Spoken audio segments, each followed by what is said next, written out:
Got the I'd like to call this meeting to order. Let's do a quick roll call. Regent Acker. Regent Beam. present. Regent Bernstein. Regent Brown. Here. Regent Hubbard. Here. Regent Illich. Present. Regent Weiser. Regent White. Here. Thank you. It's a pleasure to be with all of you for our second meeting together this year. I'm so honored to be serving as the president of the University of Michigan, and I'd like to thank you all again for your confidence in our team. I'd also like to note that fulfilling a commitment I made in October, I'll be visiting our Dearborn campus tomorrow, and I'm looking forward to it. Domenico? It's so important for us to be tied together as a university, and I anticipate thoughtful conversations with Chancellor Grasso, as well as students, staff, and faculty at your campus. I'd especially like to recognize two of our board members who will now be with us for 8 years. Regent Beam, congratulations on winning your second term as regent. Thanks.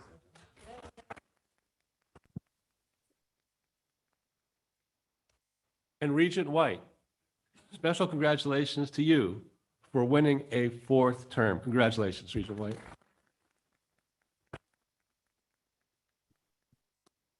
If I'm correct in winning your fourth term, you're poised to tie the record with our longest serving regent, Junius Biel. He served for 32 years from 1908 to 1939. Congratulations again. Well earned and well done. Thank you. Shortly before Thanksgiving, I provided the community an update on my initial goals and priorities. To recap just briefly, we're fully committed to strengthening our culture of excellence at this institution, promoting diversity, equity, and inclusion, working to restore trust and integrity, and investing in our people. We have also embarked on a strategic visioning process, one that will build on the critical work already underway and will fully unleash our power and potential as a great public university. I anticipate that we'll have that strategic vision in place by 2024. It will not be about me, but rather about what we can do together, what we aspire to do as an institution. One of the more urgent needs that many of you have brought to my attention is for additional housing for our students, specifically housing for our incoming first-year students. Since 2004, our undergraduate enrollment has grown by more than 8,000 students. Yet on-campus housing has simply not kept pace with that enrollment growth. So today, the overwhelming majority of our first-year students must secure off-campus housing for their sophomore year within just months of starting at the university.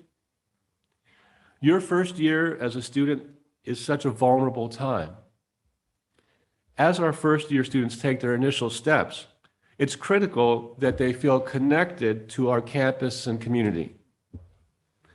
So today, I'm pleased to announce that we as a university are responding to that call to action. Today, with your support, we will initiate the process of hiring an architect to design the first housing that we've built specifically for first-year students since 1968. Our needs have changed over the past half-century. So as we work to design this set of buildings with a design firm, we'll also be engaging with students for their input, a process that has already begun, even as we continue to be open to further recommendations in the months ahead. The residence halls, which we anticipate will house some 2,300 students, will be sited in the Elbel Field location. That's where our marching band currently practices. So the band, in turn, will be moving to a new facility on the grounds of the former Fingerly Lumber Company, which we purchased a few years ago. I should add that the marching band is fully on board with this move and is as excited about it as we are. And given our deep commitment to reducing university-wide greenhouse gas emissions and achieving carbon neutrality, the residence hall will be built to and operate at the highest levels of LEED certification. This new construction will not by itself solve all of our housing concerns, but it's a big first step. And in the future, we'll continue to address our need for a total of 5,000 new beds. More details about our new residence hall will be announced at our meeting in February. I am so excited about this new step. It's a lasting response to a long-standing concern.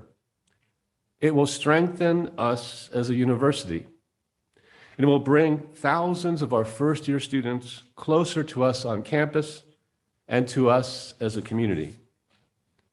Now, I understand Vice Chair Regent Hubbard has a few words about this initiative. Well, thank you, President Ono. I just wanted to say I'm so pleased to support bringing this additional housing capacity to Central Campus. It's important we continue to make a comprehensive review of the campus housing needs, but not only on Central Campus, but also on North Campus. So I also want to say how important it is and how much improved the marching band practice field is going to be in this overall project. The Michigan Marching Band is, as I'm sure all of us here will agree, the best band in the land. And they deserve and will get a practice field that matches that reputation. Thank you. Regent Hubbard. Is there a seconder to this motion? Do you have some comments? Yeah, I support, but I also have a few comments. Yes, please. Thanks, President Arnold. It's like Regent Hubbard said, it's been a long time, decades, since we built any new central campus housing designed for first-year students. And this goes to something that I think we all find incredibly important, and it's lowering the cost of attending school, and housing's obviously one of those costs. And so this on-campus housing will be more affordable, and that's what's so important, that we give students more options for housing in the on the Ann Arbor campus. This project, which I fully support, will bring this, much needed economic relief for students who increasingly tell us they want the option to live on campus. I also, along the discussion of costs, I think food costs are incredibly expensive in Ann Arbor, and I'd like to explore bringing a grocery store to the area. And I think these things will provide a vibrant link between the Central Campus community and the athletic campus community. Thank you very much, Regent Beam. Now, our Executive Vice President Chattis and Vice President Harmon have also had exceptional roles in this effort, and will have even larger ones as we go from developing blueprints to building the residence halls. Would both of you please offer a few words, starting with EVP Chattis? Harmon. Thank you, President Ono, and good afternoon, Regents.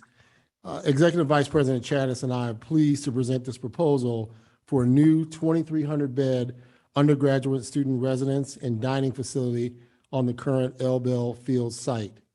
Demand among students for affordable, on-campus housing on or near Central Campus continues to rise. And the first step of this multi-phase housing project will help us meet the needs of our growing student body and ensure excellence in the overall undergraduate experience. To enable this project, as was mentioned, we will also relocate the marching band practice field 1 block north on the 6.5-acre site west of the Sports Coliseum owned by the university. And now, Executive Vice President Chattis. Thank you, Vice President Harmon. The Robert A.M. Stern architect firm will design the proposed new facilities in a style consistent with the character of other Central Campus residence halls. The budget for this initial phase of the project is $6.5 million, and a full budget for the project, including construction costs and timeline, will be presented to the board at the February 2023 board meeting.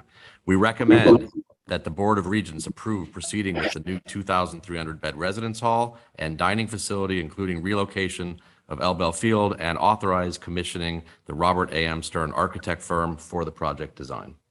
Thank you. Is there any further discussion or comments from the Regents? Seeing none, all those in favor, please say aye.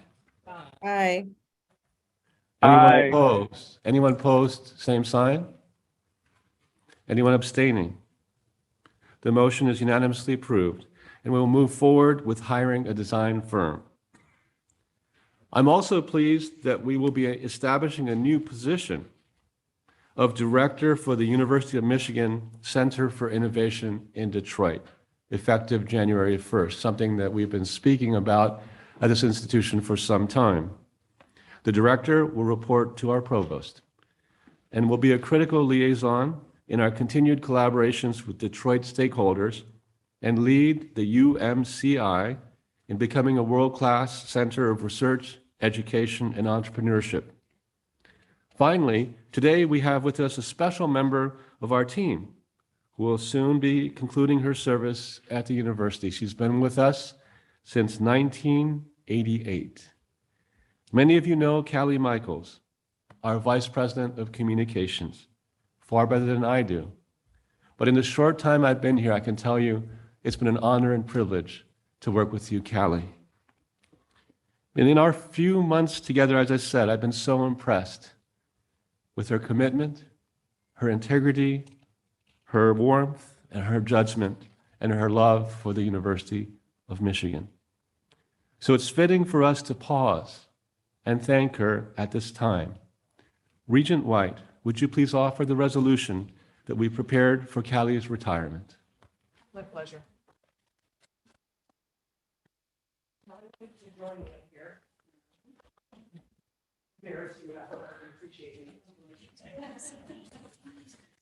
So, the Regents of the University of Michigan convey our heartfelt congratulations to Vice President for Communications, Callie B. Michaels, as she retires this December on the 31st, 2022. She has served as the Vice President since February of 2017. Callie has played a critical role in a wide range of communication efforts at both the health system and on the main campus, ranging from the very early days of the internet and social media to the always critical issues, management, employee communications, and media relations. Her service to the university spans 34 years. She earned her bachelor's degree in applied arts from Central Michigan University in 1985 and a Master of Arts in advertising from Michigan State University in 93.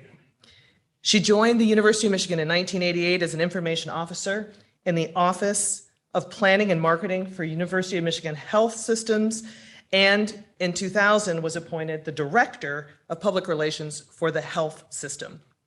In 2008, she was appointed as the Associate Vice President in the Office of Vice President for Communications, and she also served as the Interim Vice President for Communications and Interim Chief Communications Officer for the health system, and has helped build the first-class communications team on Central Campus and in the health system. She has worked closely with the president and university leaders on a wide range of institutional priorities. And we appreciate very much her patient and thoughtful approach to developing timely messaging on critical institutional issues. Her experience and that of the talented team that she leads have proven to be invaluable time and again to Regents and to the institution. It is with deep appreciation of her dedication and service that the Regents thank Vice President Michaels and wish her every happiness in her future endeavors. Thank you so much. Thank you.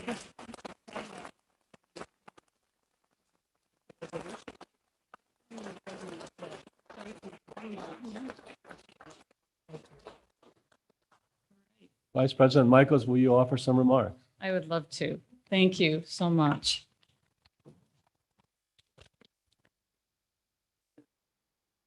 I see this is a sign that I need to retire, right? I can't read.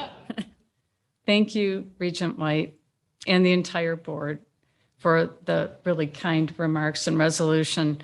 I am sincerely honored. I'd also like to thank the board for their advice over the years.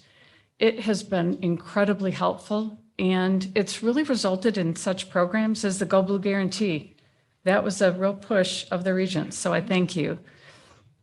It's quite a privilege to work for an organization where people routinely say they're going to change the world, and they do every single day. I have appreciated the opportunity to communicate such life-altering achievements during the past 34 years. I'd also like to thank President Ono. I have truly valued the time already that we've worked together and that I've worked for you in these past few months, and I am amazed by your tirelessness. I need to do a few more cycles on my Peloton to keep up with you, for sure. But I am thrilled the university is going to have your inspired leadership for many years to come. A shout out to my EO colleagues and other colleagues here. Thank you for the counsel that you shared, the partnership we've had, the laughs we've had, and the friendship you gave. I appreciate that regardless of the situation, no matter how difficult, the first thing said is, what's the right thing to do? You are phenomenal colleagues. I thank my team. You are hardworking, talented, smart, high integrity, really some of the best people I know. Any success I've had is directly connected to our work together, and I appreciate that. And the fun along the way. We've had a lot of fun. So it's been quite a ride, and I will miss the work, but not the weekend or evening conference calls. Finally, I want to thank my family for their support and love, including my husband, Jim, who's here today.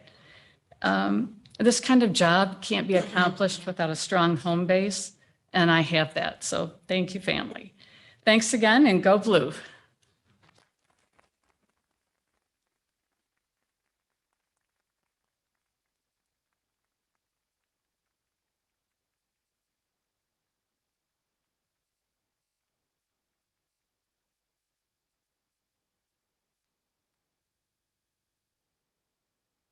Thank you very much, Regent White, and thank you, Kelly, for those wonderful remarks. Before, oh, go ahead. Okay, there's something I wanted to congratulate you on. Okay, so President Ono, I want to congratulate and recognize you on your appointment as the chair of the Board of Directors of Fulbright Canada and your reappointment as the U.S. representative. Fulbright Canada administers the Fulbright program in Canada, and this voluntary position is extraordinary and prestigious. So thank you. Thank you. Thank you very much.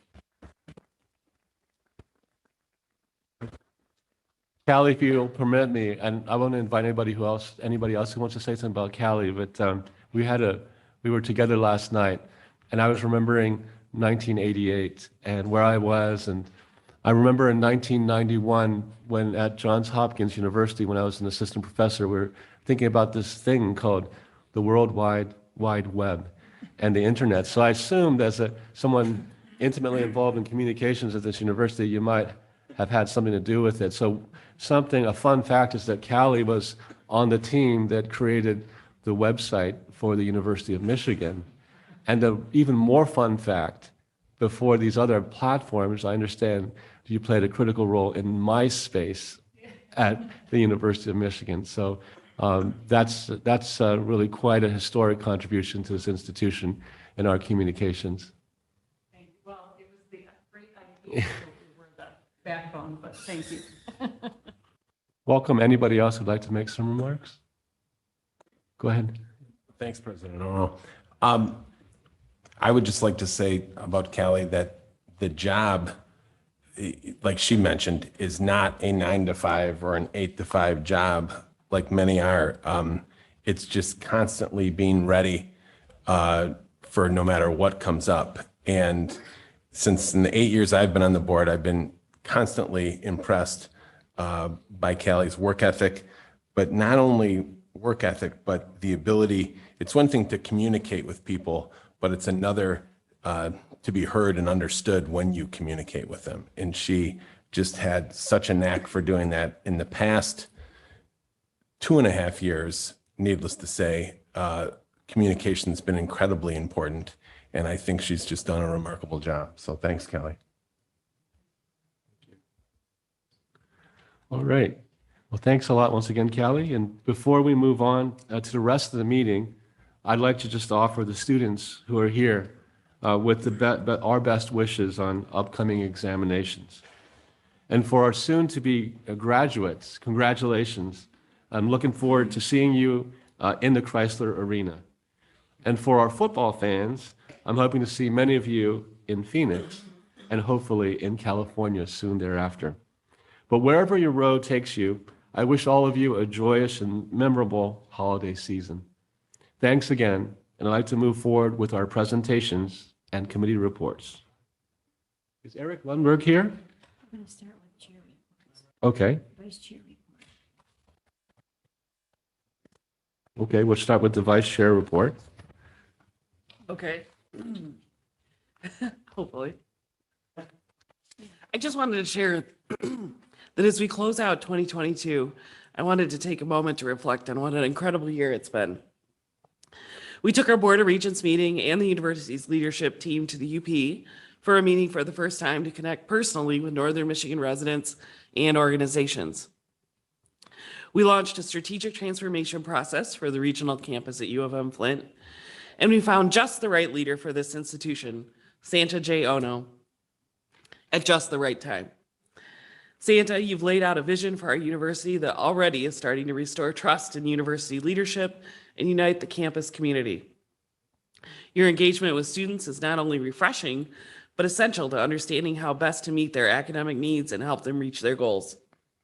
Your executive team is laser focused on the top priorities for our institution, as evidenced by the proposal today to add much needed campus housing and your announced plans to launch a strategic visioning process. And to top off this year, our football team will play in the Fiesta Bowl on New Year's Eve with a very real shot at a national championship. What a way to close out an amazing year. We cannot wait to see what 2023 will bring. Thank you. Thank you very much, Regent Hubbard. And now on to the investment report. I call on EVP Chavez to introduce the presentation. Thank you, President Ono. It's my pleasure to introduce Eric Lundberg. Eric is the university's Chief Investment Officer, and he will share an update of the university's endowment results and progress on zero carbon investing. I do have to say, which you'll hear in a minute, that Eric and his team are arguably the best in all of higher education, and you'll see that in his result. Eric? Well, thank you. And thank you for giving me the opportunity to come talk to you. These are an overview of the endowment investments for the fiscal year ended. We're coming up on the calendar year end, but this is fiscal year end ending in June. It just takes us a while to collect all the information on the portfolio and all the investments in the portfolio, which a large portion, frankly, are in investment structures that are private, like there are investment managers that invest in, they buy buildings. It takes a while to come up with a valuation for buildings. So it takes us a while to produce the report, and we also have a much more detailed report available on the web now for more detail. So this should just be some highlights if anybody wants to learn more about the whole structure of the investment portfolio, the rationale for what we invest in and why we invest in these different areas. It's available. You can just go to UMich Investments, and there'll be a link to the report there. I have the clicker there. This is the growth of the university's endowment funds of the last 25 years. And it's been tremendous. It's been tremendous growth from $2 billion to over $17 billion last year. And the year before last, it was a really large jump, the largest jump ever that we've had. It was very nice to see that this year we were able to hold on to those extraordinary gains and actually add a little bit to them. So our returns for the year were just over 2%, 2.1%. I think the original number we reported back preliminarily in October was 2.2, it rounded up to 2.2. Once we had final numbers, it rounded down to 2.1. The difference is actually very small. But it's what it is. What's great about having a large endowment is that we also get to distribute more money to spend on the university's mission. And so if there was a companion chart to this on distributions, it would look very much like that over the past 20 years, just much more smoother. All the bars would be much more smoother and they'd be up and to the right, which is the goal in investment management, to create charts that go up and to the right. For the endowment distributions for last year, they grew over 7%, almost 8%, which is welcome. When the distribution rule looks back over several years to come up with an average value. So the big jumps in valuation take a while to work themselves into the distributions. And we saw this over the last year where increases were almost 8%. And they're set to continue to increase at a pretty solid rate over the next 5 to 6 years as that big jump in valuation works itself into the distributions. So distributions over the last 25 years would have gone from 90 million to over 434 million as of last year. And here's how this performance came about. 2% doesn't seem like a big number. You're going to see later in the charts. 2% compares very well to all our peers. It's actually the highest performance of any major university in the last fiscal year. The average endowment was down 6.5%. And you can see, this chart makes it pretty clear why. If you go to the left-hand side, the equities and fixed income, those are investments in stocks and bonds, which dominate most of our portfolios, and also that of, in many cases, of many smaller endowments. And they were both down double digits last year, which is a rarity. It hardly ever happens in financial markets where bonds and stocks are down double digits at the same time. On the other hand, and the reason for that was inflation came back. And with inflation, we got higher interest rates and financial assets repriced. If you go to the right-hand side, you see some taller bars in real estate and natural resources. Those are the allocations that we have in the portfolio that are, commonly called real assets. They're tied to real estate is buildings, where, owners can reprice rents, where there's a replacement cost. So values of buildings tend to go up in inflation, and we kept those in the portfolio in case inflation would have come back, which it did last year after more than a decade of very low inflation. Natural resources had a tremendous year. Those are investments largely historically, particularly in businesses whose underlying products are tied to commodities. Commodities respond to growth, and often strong growth translates into inflation, which is what we saw last year. Those are minerals and mining, and historically it has been also in production of traditional fossil fuels. So it's worth spending a little time on what those natural resources are today, because back in March of 2020, the board made a decision to halt investments in producers of traditional fossil fuels. And so we did. We made no more further investments. There are some legacy investments that are running off that responded really well. We refocused the portfolio to look at investments in this energy transition space. We have a commitment to be net zero by 2050, which what it means is over time, we're in an energy transition period where we're going from traditional fossil fuels to renewable, more sustainable sources of energy. And we've really started investing in that area in a pretty aggressive, is probably not the right word, but we put a lot of money to work, far more than I think any of our peers have done. We find them really interesting from an investment perspective, and they are also terrific for, reducing the carbon footprint of the overall portfolio, which is a goal that we have. And while they are early, they were also some of the largest contributors to that tall bar in natural resources last year. So they're early and they are performing really well. And these are what we focused on. There are many ways to invest in sustainable energy. We wanted to do things that had a significant and near-term and measurable positive climate impact. So these would be things in renewable energy, renewable fuels,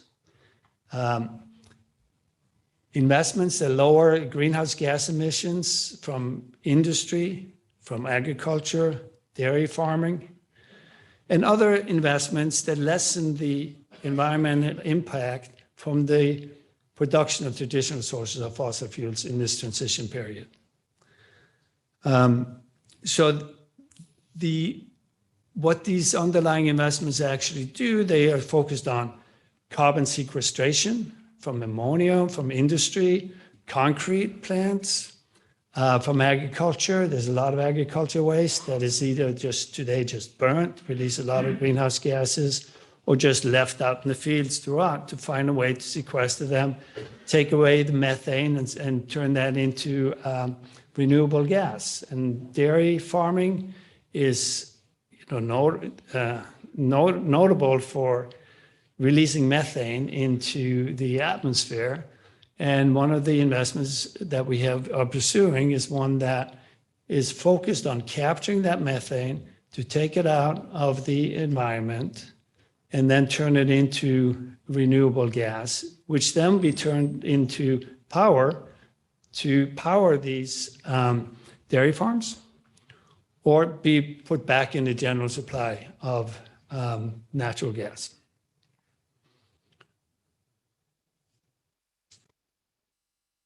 The next page will show you the 20 years. I have the slides, right. So this is a 20-year return. Much more.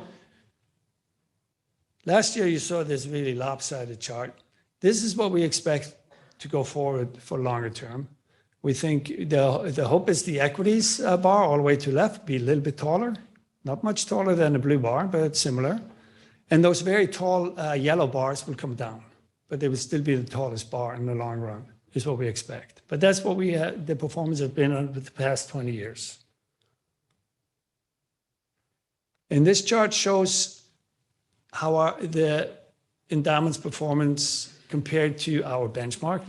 The great thing about investments is everything is measurable. We get a mark at the end of every year, and the markets say, this is what your portfolio is worth. And then we have a lot of reference points to compare our performance to. We have a custom benchmark, which is tailored to kind of capture our individual strategy that we are pursuing for the university. It includes investments. I mentioned, started out with saying a good portion of the portfolio is invested in private investment structures, things that are typically not available, not market traded. The passive benchmark is an attempt that we have made to replicate the portfolio with publicly available traded investments that anybody can buy. So for real estate, for example, instead of getting into a fund that actually buys office building or multifamily housing, it would be REITs, similar types of REITs, which are publicly traded investments in underlying companies that do that. In all cases, we are outperforming far ahead of benchmark in all these cases. At the bottom of this chart, you can see the endowment universe. This is a universe of endowments tracked by our consultants and the performance of those, the median and the top quartile. You can see the median performance last year was down 6.5%. And the top quartile was down 3.3%, which 2.1%, well, that's a very small number, compares very well. So we're very happy to be able to hold on to some of the gains from the prior year. And again, if you look across this page, you can see it's all top quartile across the board, which is what we try to do. We try to be top quartile. We've been successful so far. And, this is as of June last year. It's almost 6 months into the next year. So far, so good, but a lot seems to have happened since then. Now, to change course a little bit, this is how the portfolio is invested. And there are basically 7 big areas: equities, traditional stocks, fixed income, which is bonds, traded bonds. Cash is cash. Absolute return is a bucket of investments that are designed to have much less correlation to the direction of the overall market. So it's kind of a safety bucket. The venture capital and private equity, which are investments in venture capital, is in startup companies. Private equity is investments in managers that buy existing companies, more mature companies, turn them around, make them more efficient and more profitable. Real estate is investments in funds. In all cases, the investments are done through fund managers. So we don't pursue these. We don't buy office buildings in the investment office. We don't buy individual stocks. Our job is to go out and find best-in-class investment managers, come up with an overarching strategy, and then implement that strategy with best-in-class investment managers. Natural resources, we just talked about. You can see the actual allocation as of end of June. There's a model portfolio that we use as a reference. It's the model portfolio is an appropriate investment strategy for an endowment such as Michigan. Which is our custom benchmark, for instance, is tied to those weights. So we measure everything we do relative to the model portfolio. If we did a good job, our performance would outperform that of the model portfolio. If we did a poor job, our performance would be worse than that of the model portfolio. So we have ranges around the model portfolio because the actual portfolio will be different than the model portfolio, but it'll be largely be similar over time. So if we see an area that has great potential for performance, we'll invest more in that area and invest less than other. And so we make those trade-offs in the portfolio. Not very rapid. It takes time, typically longer term. We don't try to be very tactical. I think this is a very difficult thing to do, to time the market. But underlying areas like venture capital and private equity, you can see has a very high allocation. We've been investing in venture capital and private equity, and you saw those bars earlier, very tall in recent years and for a very long time. So we've had a lot of appreciation in that area. If you go to the next page, we show these different asset classes, but the role they play in a portfolio. So we have this table before. This is why we have these different areas, and we bucket them. So the top portion is return enhancers, venture capital and private equity. These are investments in companies. They perform well when growth is good. It's a way of participating in growth. And they all investments just in underlying companies. Some equities are in publicly traded, so in stocks, venture and private equity on private structures, where the managers go in and start companies, where the managers that we work with go in and buy existing companies. In aggregate, they make about up 50% of the portfolio. You can see the allocation to venture and private equity compared to the current model portfolio is very large. We've used the public market equities bucket where we can trade in and out of to offset some of that overweight. Because we think over time, these will perform very much and they will trend similarly. So if the overall market is down in stocks, the overall market will be down in venture and private equity over time. Not at the same year, not necessarily over the same 2 years, but over longer periods of time. So we use the publicly traded equities to manage the risk in the overall portfolio and keep that overall allocation at around 50%. Then we get diversifiers, which is the bucket of investments that we expect to do well and be much less correlated with the overall market, but do well and generate positive returns in most market environments. Then on the bottom, we have hedges. The two types of risks that can really derail a good equity market. And that's the top 50%. And, the diversifiers are somewhat tied to the performance of the overall equity market also. They go up less, but they also go down less than the overall equity market. So it's deflation and inflation. So to protect against deflation, we have fixed income and cash. We're not so worried about deflation, haven't been so worried about deflation for some time, so that allocation is actually pretty low. We've been more concerned about inflation for a period of time, unlike, frankly, some of our peers. A lot of people and investors forgot about inflation because it's been falling for over 25 years. And recently, for a very long time, inflation was very low. We put in a bucket in some investments, kept on some investments in real estate and natural resources, make up around 20% of the portfolio, that turned out to be very nice diversifiers in the overall portfolio this year. I think it's about 4 years ago, 3 years ago, 4 years ago, we changed the model portfolio most recently. And we're going to ask you to make an adjustment to the model portfolio this year also. Again, so the model portfolio is very stable. Last year we were back, asked for an increase in an allowable range, but not the main reference point. And the adjustments are relatively small. You can see in the middle is a current model portfolio. This is actually the overall strategy of the investment portfolio. So this will guide what the investment office invests in to a large degree. So the request is to increase the allocation to venture and private equity, the model portfolio weight, to 25%. You can see the current weight is over 40. We think that is temporary. There's a lot of appreciation in the portfolio that will come out over time. So we don't think it's appropriate to take it up a whole lot more.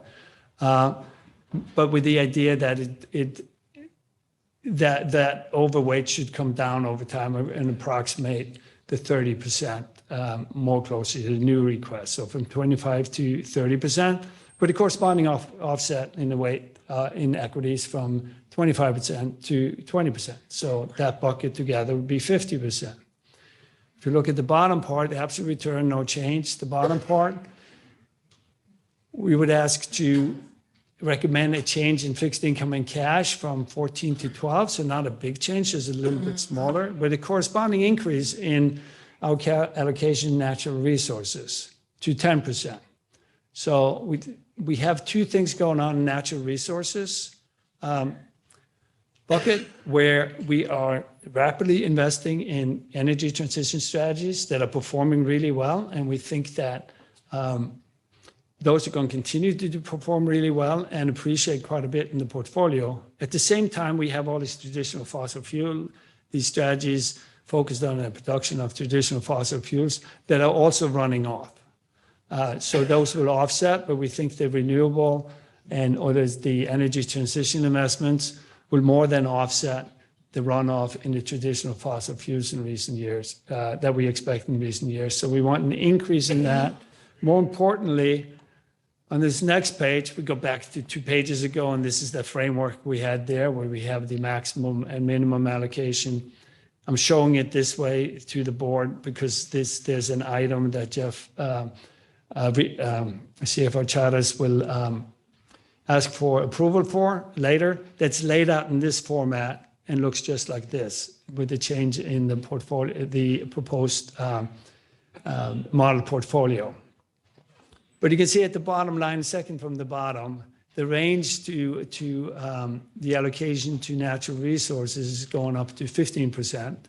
And we're simply doing that because we think to accommodate what we expect to be rapid growth in the allocation to investments in energy transition. We find them really great, and they are performing tremendously well, and we think they will continue to be some of the best investments that we're going to have in the portfolio for quite some time.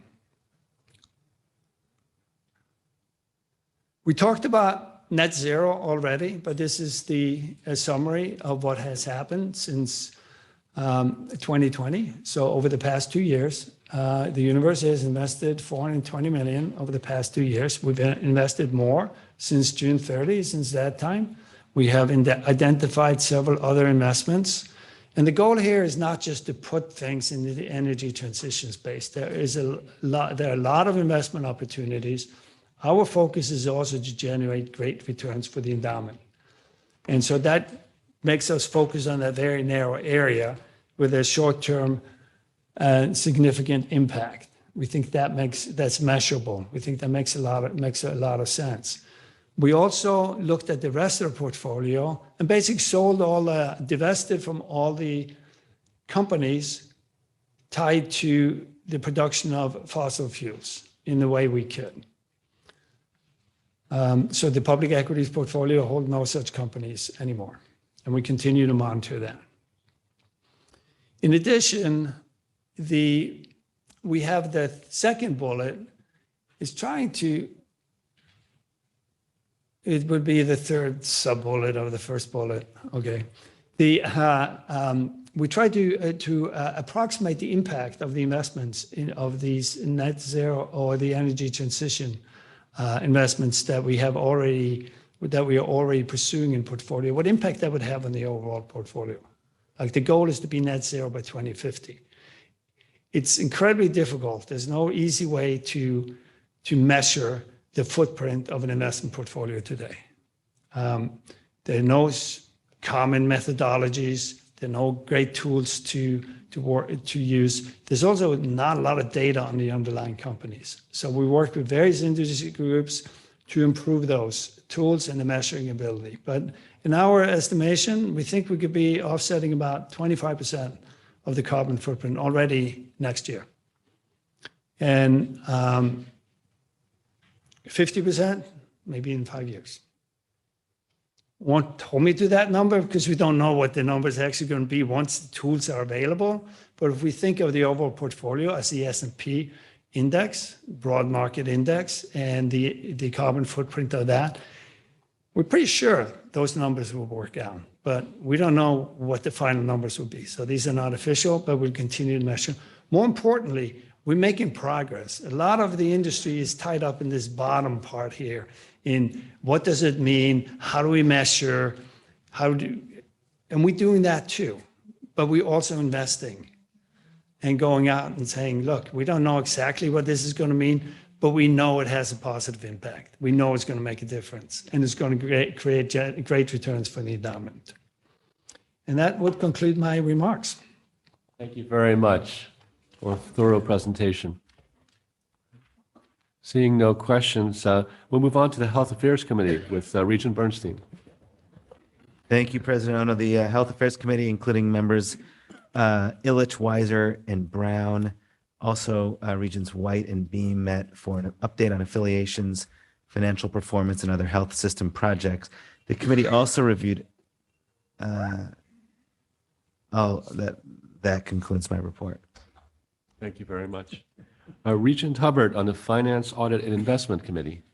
Thank you. The FAI committee, including co-chair Regent Weiser and members White and Brown, met and received an insurance review and had a discussion on fiscal oversight. Thank you, Regent Hubbard. And Regent Beam on Flint and Dearborn. Thanks, President Ono. I think the entire board met with regard to the Committee on Flint and Dearborn, and we received updates for both campuses. There was also a very in-depth update on the Flint transformation process. Thank you, Regent Beam. And I call on Regent Illich on Zoom, I think, to report on the Personnel, Compensation, and Governance Committee. Thank you, President Ono. The Personnel, Compensation, and Governance Committee, including Regents Acker, Hubbard, and White, and I do believe there were other regents there as well, met and received updates on dean and director searches, an update from the dentistry dean, Jan Hu, and other personnel matters. Thank you so much. Thank you, Regent Illich. We now move on to the regular business agenda for this meeting, and we begin with President Ono. Yes.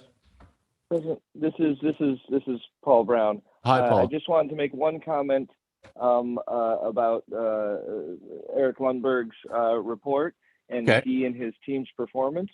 I just wanted to thank he and his team for the diligent work they've been doing for the university over the past year. I know it's been said that they're arguably the best team in the country, if not the world, on this. But I don't even think it's arguable. And we have objective standards to measure them by, one of which is return. And by that very important standard, they are singularly the best. And that has a huge impact on everything we do. Every student, every patient, every employee benefits because of their outstanding performance. So thanks again to Mr. Lundberg and all of the staff there.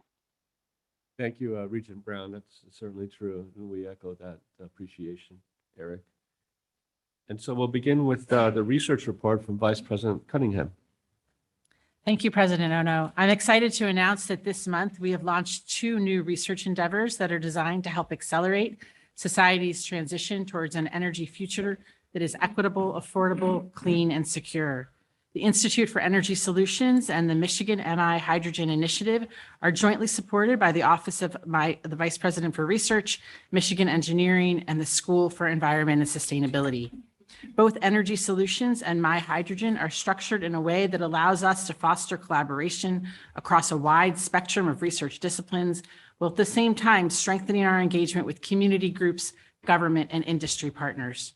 As the world grapples with the global energy crisis and changing climate, I'm confident that Energy Solutions and My Hydrogen will play both a critical role in developing innovative strategies and addressing existing knowledge gaps in this important space. Thank you. Thank you, Vice President Cunningham, and thanks for your leadership. It's been really noticed by everyone around campus and much appreciated. And over to Chancellor Grasso for the Dearborn Campus Report. Thank you, President Ono. We have two commencement ceremonies scheduled for Saturday, December 17th on campus. Nearly 800 students will receive their degrees. Judy Tolland, Vice President for Global Customer Marketing at Meta, formerly Facebook, and a Dearborn alum, will serve as our commencement speaker. Regent Weiser will be attending the afternoon ceremony.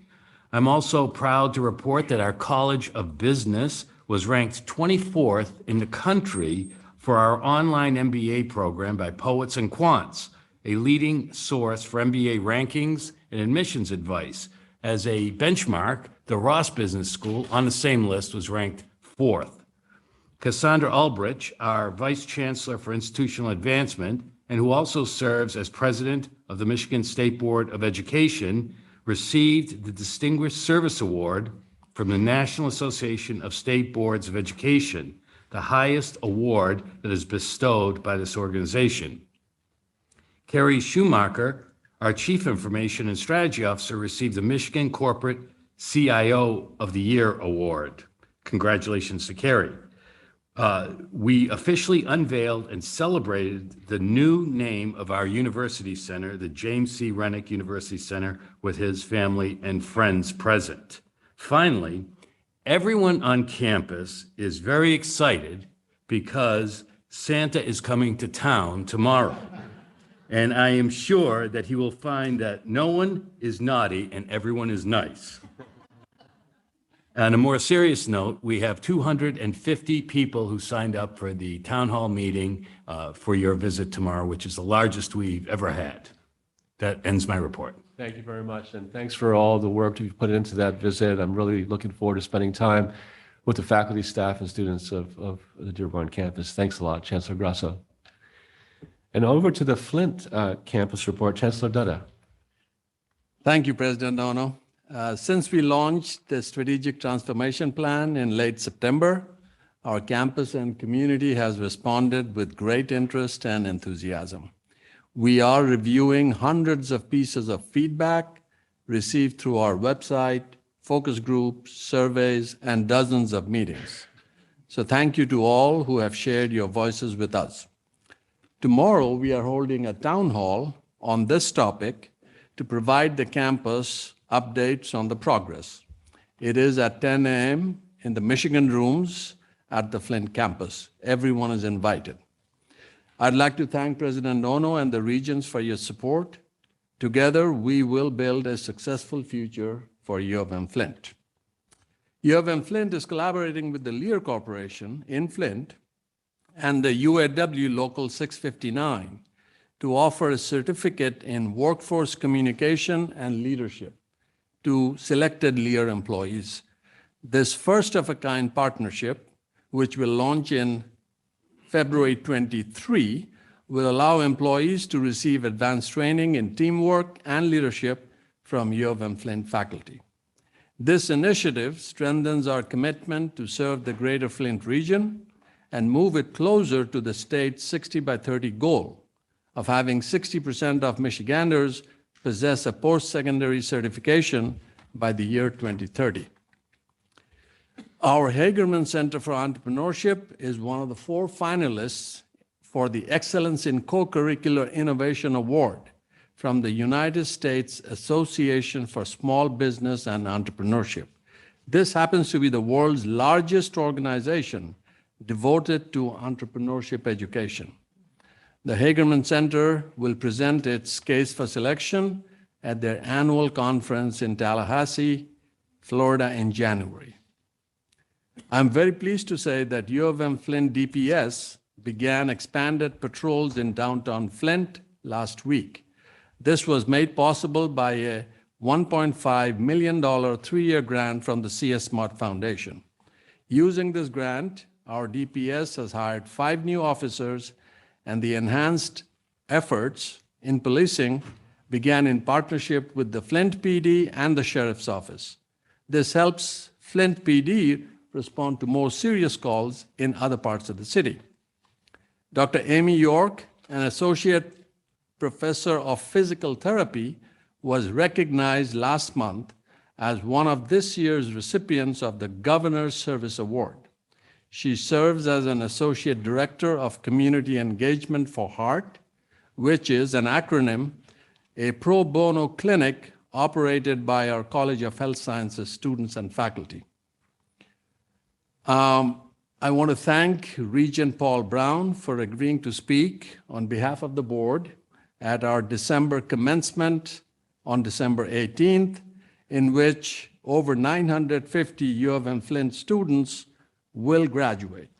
And if I can take just 30 seconds to acknowledge, it's in the retirement, the list of names of the faculty, Dr. Panos Papalambros, James B. Angel Distinguished University Professor, Donald C. Graham Professor of Engineering, and Professor of Mechanical Engineering. He is retiring.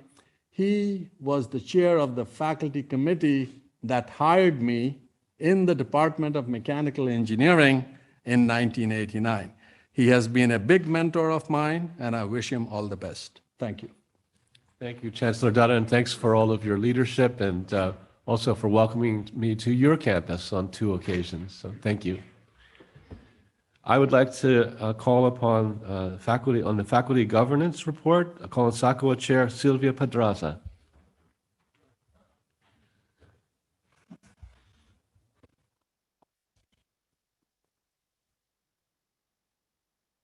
Thank you very much to President Ono and to all the ladies and gentlemen who are our regents and vice presidents. Since I became chair of SACWA on May 1st, I would say that we have done many, many things, and I actually write a report to you guys every month, which goes on your consent agenda, so I'm not sure that you read it. But I do try to humanize it and to let you know what we have been doing. So I think I'm going to focus on just 2 big things that we have done since the beginning of May. One of them, I think, is that we have, in fact, resuscitated the Faculty Senate office. As I was arriving on May 1st, the chair and director of the Faculty Senate office was leaving, and with her was also leaving her coordinator. So we had, in fact, no staff, and in addition, of course, no institutional memory. So that was very difficult, and however, it put me in the position of hiring, and I hired, I think, a couple of wonderful people. One of them, Luke McCarthy, is now the director of the Faculty Senate office, and he is both a lawyer and a PhD in the humanities. So it's a very nice combination for us. And together, Luke and I hired a very nice young man that we wrestled away from MIT, Eric Vandenberg, and who is now our full-time coordinator. We already had a half-time coordinator, Ann Marshall. I was not responsible for hiring her, but I would have if I had been given the choice. So we have a Faculty Senate office that works very well with very competent people, that gets along very well, and it's something to leave behind. So that's the first big thing I think that we did in the last few months. And the second, you see it up on the screen now. I made a brief PowerPoint just for the sake of clarity. And that is that we have spent some months now discussing the issue of the expansion of the faculty in the University Senate. Why is it not moving? Am I going in the wrong way? Okay, now here you are. Okay, in case some of you are not familiar with the structure of the University Senate, the University Senate is the very large home of all the professorial faculty, as it's called in your region's bylaws, the research faculty, research scientists included, and the librarians, and some executive officers of the university, and the dean of each of the schools and colleges across all three campuses, Ann Arbor, Flint, and Dearborn. So it's very large. It's almost 4,000 people, okay, as it is right now. The Senate Assembly is the elected body of faculty that consists of 74 elected faculty members from also the three campuses, each of them serving a 3-year term, and they represent the different disciplines within their campuses. And then the Senate Advisory Committee, SACWA, is a 9-member body, and I am one of them. I don't know why I'm not getting, okay, oops, no. Okay, so this is the important thing really here, and this is data that the Office of the Budget and Planning folks helped me to get. The data is only for Ann Arbor because it's not collected in similar ways in Flint and Dearborn. But the point is, when you look at it, this is the changes in faculty composition that have taken place at the university from 1988 until now. That's 35 years. And when you look at those 35 years, you can see that the gray line is the lecturers, and they have grown a little bit, okay, from less than 500 to a little bit over 1,000. It's some growth, but not a lot for 35 years. The tenured and tenure track faculty, which is the blue line, have grown a little bit, but not a lot in 35 years also. But the clinical faculty growth has been enormous, and that is the green line that you see that way back in 1988, there was almost nobody who was a clinical faculty member, and now it's 2,500 people easily, okay? Most of that clinical faculty, 85% of it is concentrated in the medical school, and then you can add some of the other health professions, such as, for example, dentistry, a little bit in the law school, almost nobody in LS&A or in the humanities. The idea of the clinical faculty from the beginning having been that to be taught by a practitioner was a very positive thing. But now when it comes to the issue of representation, what we find when you think about the slide that I just showed you on the representation of the faculty is that the tenure track faculty, including the research professors, research scientists, and the librarians, have very good representation. We have faculty governance, which is what I'm giving you a report on. And the lecturers have very good representation because they have LEO, the Lecturers Employee Organization, that has done right by them for a very long time. But the clinical faculty have no representation at all. They are, in fact, the largest growing body of the faculty, and they really have no representation whatsoever. So these changes in faculty composition brought to us the issue, as it has in fact come up, other couples of times in the past, with respect to whether we should expand the faculty senate. The university senate is the real name of it. The stationery says faculty senate, but in fact it's the university senate, as our parliamentarian insists upon. So the point was, should we expand the university senate to also include them as voting members of the university senate?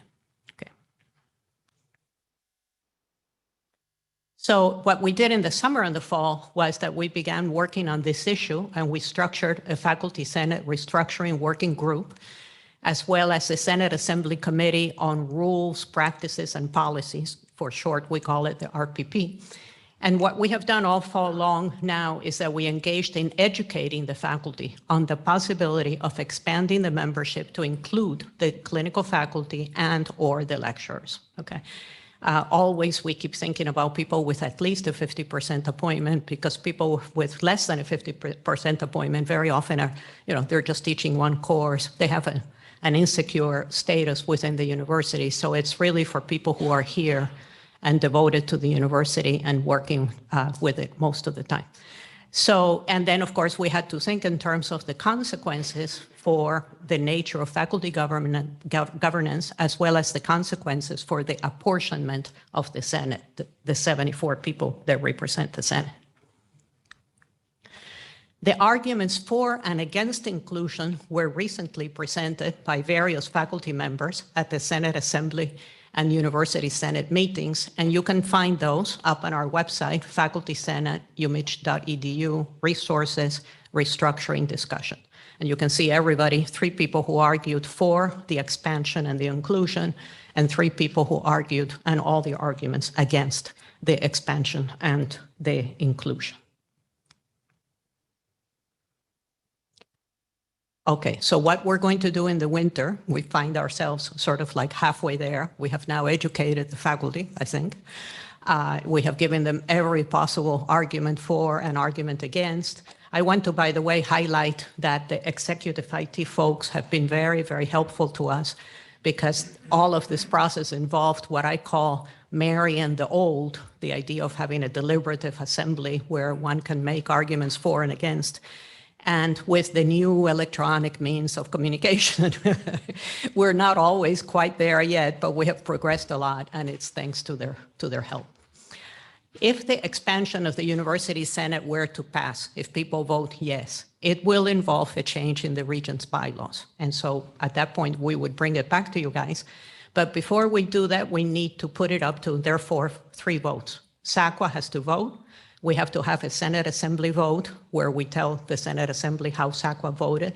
And then we have to have a University Senate vote, which is that large body of almost 4,000 people, where we tell them how the Senate Assembly and SACWA voted in that order. Okay, and so we will be doing that at respective meetings between January 30th and February 20th, 2023. That's the end of my presentation. Do I think that the vote is going to be approved or not? I truly don't know. There have been moments in the last few months where we looked like we were sympathetic to the inclusion, and there have been other moments where people on the country drew a line in the sand and said, not now. And so we don't know which way it's going to turn out, but we will, of course, go with the democratic vote of the faculty. Thank you. Thank you. Sylvia, let me just thank you for your leadership. I've witnessed what you've done, and I've really enjoyed interacting with the University Senate, and I wish you all the best of luck as you steward this process through to completion. Thank you. I'm happy to take comments, questions, if you have any. Any comments or questions? Seeing none, thank you so much. Thank you.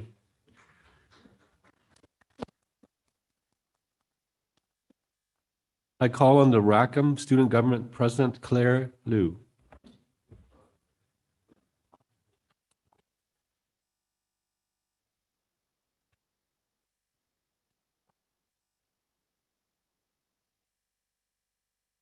Hi, my name is Claire Liu, and I'm the president of the Rackham Student Government and the chair of the Graduate and Professional Student Council, which represents all graduate degree granting schools and colleges at the university. And I'm excited and honored to share the 2022 RSG report. This past year, we had 3 main goals. Our first was to promote graduate student community through safe, sustainable, and intentional programming. Each month, we organized 2 to 4 events incorporating in-person, hybrid, virtual formats and the North Campus that unite students through mutual interest. Past events include documentary screenings, park cleanups, wellness events, academic and professional workshops, local, regional, national advocacy efforts, and of course, for food. We have also made the pledge to adopt the zero waste policy to reduce waste produced by our events. And it should be noted that nearly half of our events are organized in conjunction with other university offices and centers and graduate student organizations. Our second goal was to address affordability concerns for graduate students. The impact of inflation, the rising cost of living in the surrounding area is severe, as the majority of graduate students are supported by fixed stipends and scholarships. Our work involves identifying gaps in current resources for underserved students, specifically student parents and caregivers, international students, students of color, older students, and LGBTQ+ identifying students. Our solutions include connecting students to resources and the RSG Basic Needs Microgrant Program, which offers short-term financial assistance for up to $100 open to all graduate students. During the last iteration of the program, we received over 105,000 in requests and funded 40,000 in applications. We received 35% of applications from international students, nearly half from non-white and non-Hispanic students, and for certain schools and programs, we had over 15% representation. I'd like to thank our major contributors, Central Student Government, the Rackham Graduate School, the Office of VP of Student Life, and the various schools and graduate councils. This year's program will be launched next month, and I look forward to sharing those results at the end. And if anyone is interested in donating to the program, we are still fundraising, and please visit our Giving Blue Day page. Our third goal was to redefine the faculty-student mentorship. We are about to release a survey asking students for potential barriers, facilitators, and anecdotes on the current state of faculty-student mentorship. We have additionally worked with Dean Solomon and the Rackham Executive Board on the statement of Rackham graduate faculty values, privileges, and responsibilities, and look forward to finding ways to keep faculty accountable to this statement. For the remainder of the semester, we will continue to contribute to the university's efforts on mental health and well-being, strengthening and fostering new relationships across campus with graduate student organizations and university offices and centers, and connecting with students through various platforms and programs, all in hopes of promoting the graduate student experience. Thank you for all your time and support. I'm open for questions. We just start off by thanking for you and your team for your leadership. Graduate students are an incredibly important part of this institution, and your leadership is noticed and much appreciated. Open it up to any comments from the group. Seeing none, thanks again. Thank you.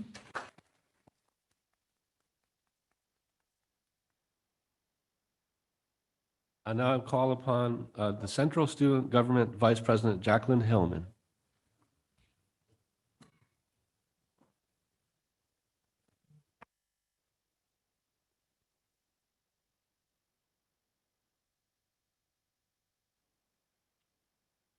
Good afternoon, President Ono, members of the board, and executive officers. My name is Jacqueline Hillman, and I serve as the Student Body Vice President. On behalf of the Central Student Government and the student body, I am pleased and honored to speak to you today. As we enter the final examination period, CSG has been hard at work prioritizing student mental health and well-being. This past Monday, we hosted a first-of-its-kind winter wonderland on the Diag, complete with free ice skating, cookies, and hot chocolate. In collaboration with the Residence Hall Association, kinesiology students, and the U of M hockey team, we received overwhelmingly positive feedback from over 500 students who attended. In the coming weeks, we will continue to provide wellness kits and snacks to students as they study for finals. In late November, we had our midterm elections and are thrilled to have new members joining our legislative body, the CSG Assembly. As part of our ballot, we polled students on what they would like to see done with the formerly Fleming Administration Building site. 55% of students preferred the site to be a permanent green space. So in conjunction with the Student Carbon Neutrality Network, LSA Student Government, and others, we strongly urge you to keep the Regents Plaza as a permanent green space. CSG also continues to promote accessibility as a cornerstone of our priorities, including mandating a new accessibility training for any student org that receives funding from the Student Organization Funding Committee. I had the privilege of joining Good Morning America's surprise for Dr. Ogunlami, Director of Student Accessibility and Accommodation Services, for his incredible service on campus. CSG asks President Ono and the board to prioritize the adaptive sports and fitness program to have adequate access to U of M facilities, so teams do not have to travel to the YMCA off campus for practice. Looking to next semester, our executive branch plans to execute many events, programs, and advocacy initiatives. Some of these projects include creating an inventory of student services across the university, prioritizing the needs of graduate and professional students, and connecting student organizations with administrators, including our town hall series with President Ono and many others. CSG President Noah Zimmerman and I are grateful for your enthusiasm for elevating student voices, and we very much look forward to our continued work with you in the new year. Thank you so much, and have a very happy holiday. Thank you. I just want to thank you, and I've really enjoyed our regular conversations, and thank you for really advocating for all the students of the institution. Are there any questions for Jacqueline? Seeing none, thank you very much. All right, we're now going to move to the retirement memoirs that are in the materials. They're worth a read. There are about 25 of them, if I have them correct. And I think EVP Runge would like to comment on a couple of them or one of them in particular. Yes, thank you, President Ono. Dr. James O. Woolscroft retired from the faculty in the Department of Internal Medicine and the Department of Learning Health Sciences earlier this year in September. He began his career here as a chief resident in internal medicine, joined the clinical faculty in 1980, became a full professor in 1993, and then assumed, in addition to his practice of medicine, a number of high-profile administrative and leadership positions. And from 2006 to 2015, he served as dean of the medical school. Over the years, Dr. Woolscroft has earned many, many distinctions, a great example being he was awarded by the American Association of Medical Colleges their most prestigious award, the Abraham Flexner Award for Distinguished Service to Medical Education. Dr. Woolscroft has had a wonderful and highly decorated career at the University of Michigan, and we support his transition to Dean and Professor Emeritus. Thank you very much. And that is quite an honor, the Flexner Award. So thank you so much for highlighting his contributions, not only to this university, but also to academic medicine. I just want to note that there's one memorial in the materials, a memorial statement of Professor Keith Dye of the Dearborn campus. I don't know if you want to say anything. No, we were surprised and disappointed to hear that news. Yeah, thank you very much. The degrees are in the materials, and I now call for a vote on the consent agenda. May I have a mover? So moved. A seconder? Second. All in favor, please say aye. Anyone? Aye. Aye. Aye. Aye. Anyone opposed? Same sign. Anyone abstaining? The consent agenda is approved unanimously. We now move on to the regular agenda. There are quite a few items. We will skip to item 3 in terms of the long-term portfolio asset allocation, and I ask EVP Chattis to make any remarks. Thank you. Is there a motion to approve? Seconded. Thank you. All those in favor, say aye. Aye. Aye. Anyone opposed? Anyone abstaining? Motion passes unanimously. We now have a discussion or description about the schematic design of the Ginsburg building, the Edward and Rosalie Ginsburg building, and I turn to EVP Chattis to provide context. We are seeking your approval today for schematic design and authorization to proceed with construction of the Edward and Rosalie Ginsburg building. At the March 2022 meeting, the board approved the naming of the facility in recognition of a generous gift from William and Ingrid Ginsburg in the amount of $10 million. And I'd like to add our thanks to them. I think they may be listening in today online. I'd like to introduce Bill Ash, the architect from Smith Group, who will give a brief presentation for the schematic design.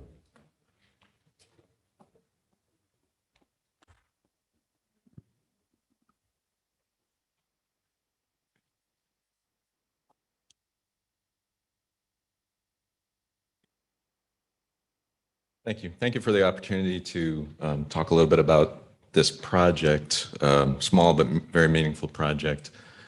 Since its foundation in 1997, the Ginsburg Center has been a hub for engagement, connecting students, faculty, and the community. Its mission is to curate and steward relationships and partnerships between the university and the community, and to enact social change for public good.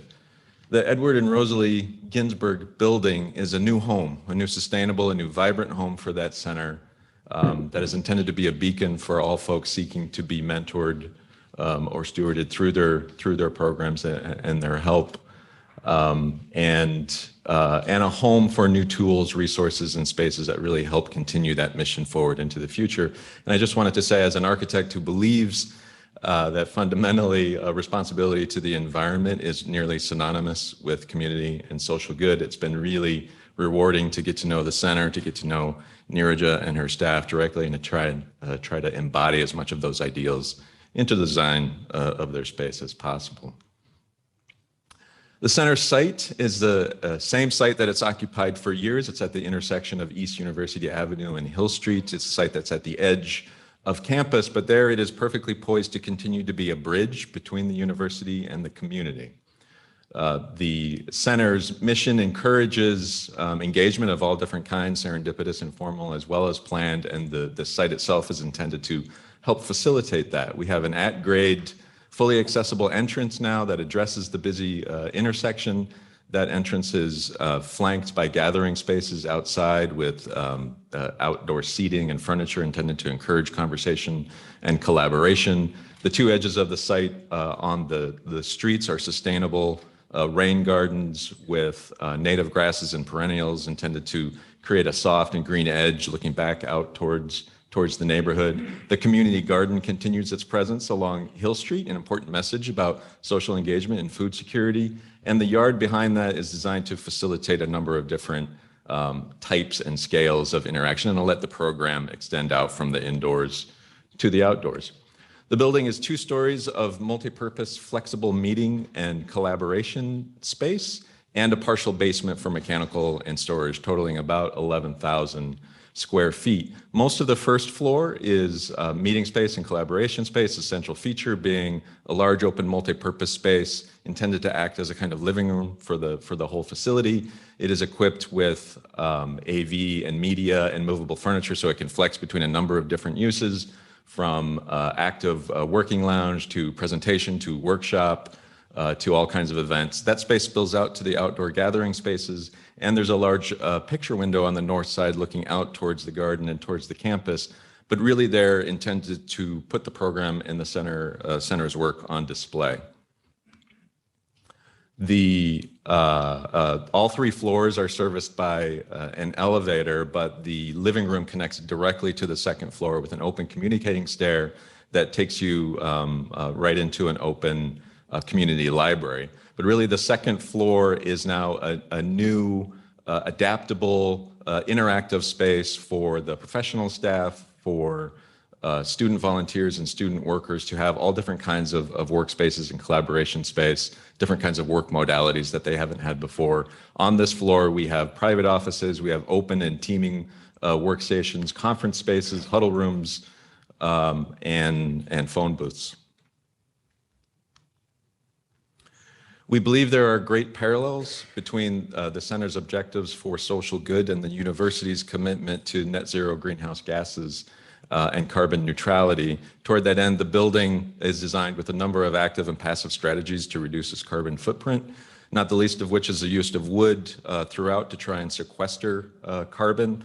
Primarily our timber structure that we've exposed at the interior, and not only to help towards our sustainability goals, but to warm up the interior palette and to really create an inviting overall friendly atmosphere. We also have triple glazed glass throughout, and that they are strategically placed so that we get natural daylight into all of our occupied spaces. We have LED light fixtures throughout, and we have super insulated, highly performing exterior walls and roof.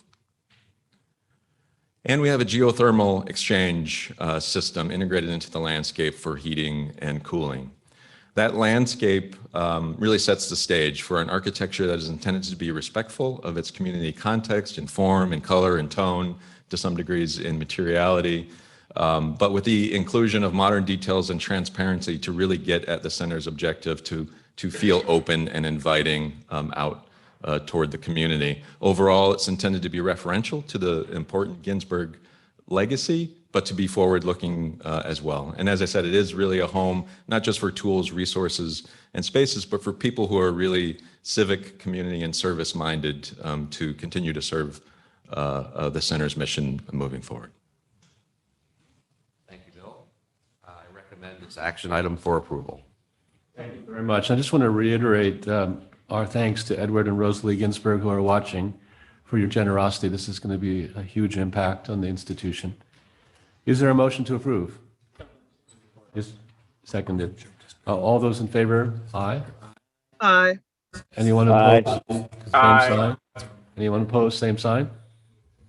Anyone abstaining? The motion passes unanimously. Congratulations. Thank you very much for your report, Bill. All right, because of availability of some key individuals, I'm going to jump to two supplemental items. The first one has to do with Sparrow Health System. I call upon EVP Runge. Thank you, President Ono. We're very excited about the opportunity for a definitive agreement for Sparrow Health System to join Health. This agreement will enable us to further our goals of creating a premier statewide system of highly coordinated care while expanding our mission as a statewide referral site for the most critically ill patients. The agreement builds upon our current statewide clinical network, which includes University of Michigan Health West, My Michigan Health, Chelsea Hospital, and several innovative collaborations with Trinity Health. The Sparrow Health Board approved this agreement on November 28th.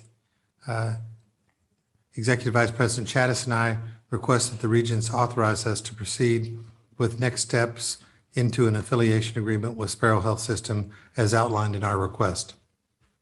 Thank you very much, EVP Runge. I understand Regent Hubbard, you're going to be recusing yourself from voting on this particular item. Is there a motion to approve? So moved. The seconder? Thank you. All those in favor, please say aye. Aye. Aye. Aye. Anyone opposed, same sign? Anyone abstaining? One noted. With that, the motion passes unanimously. I'd like to make some comments about this item.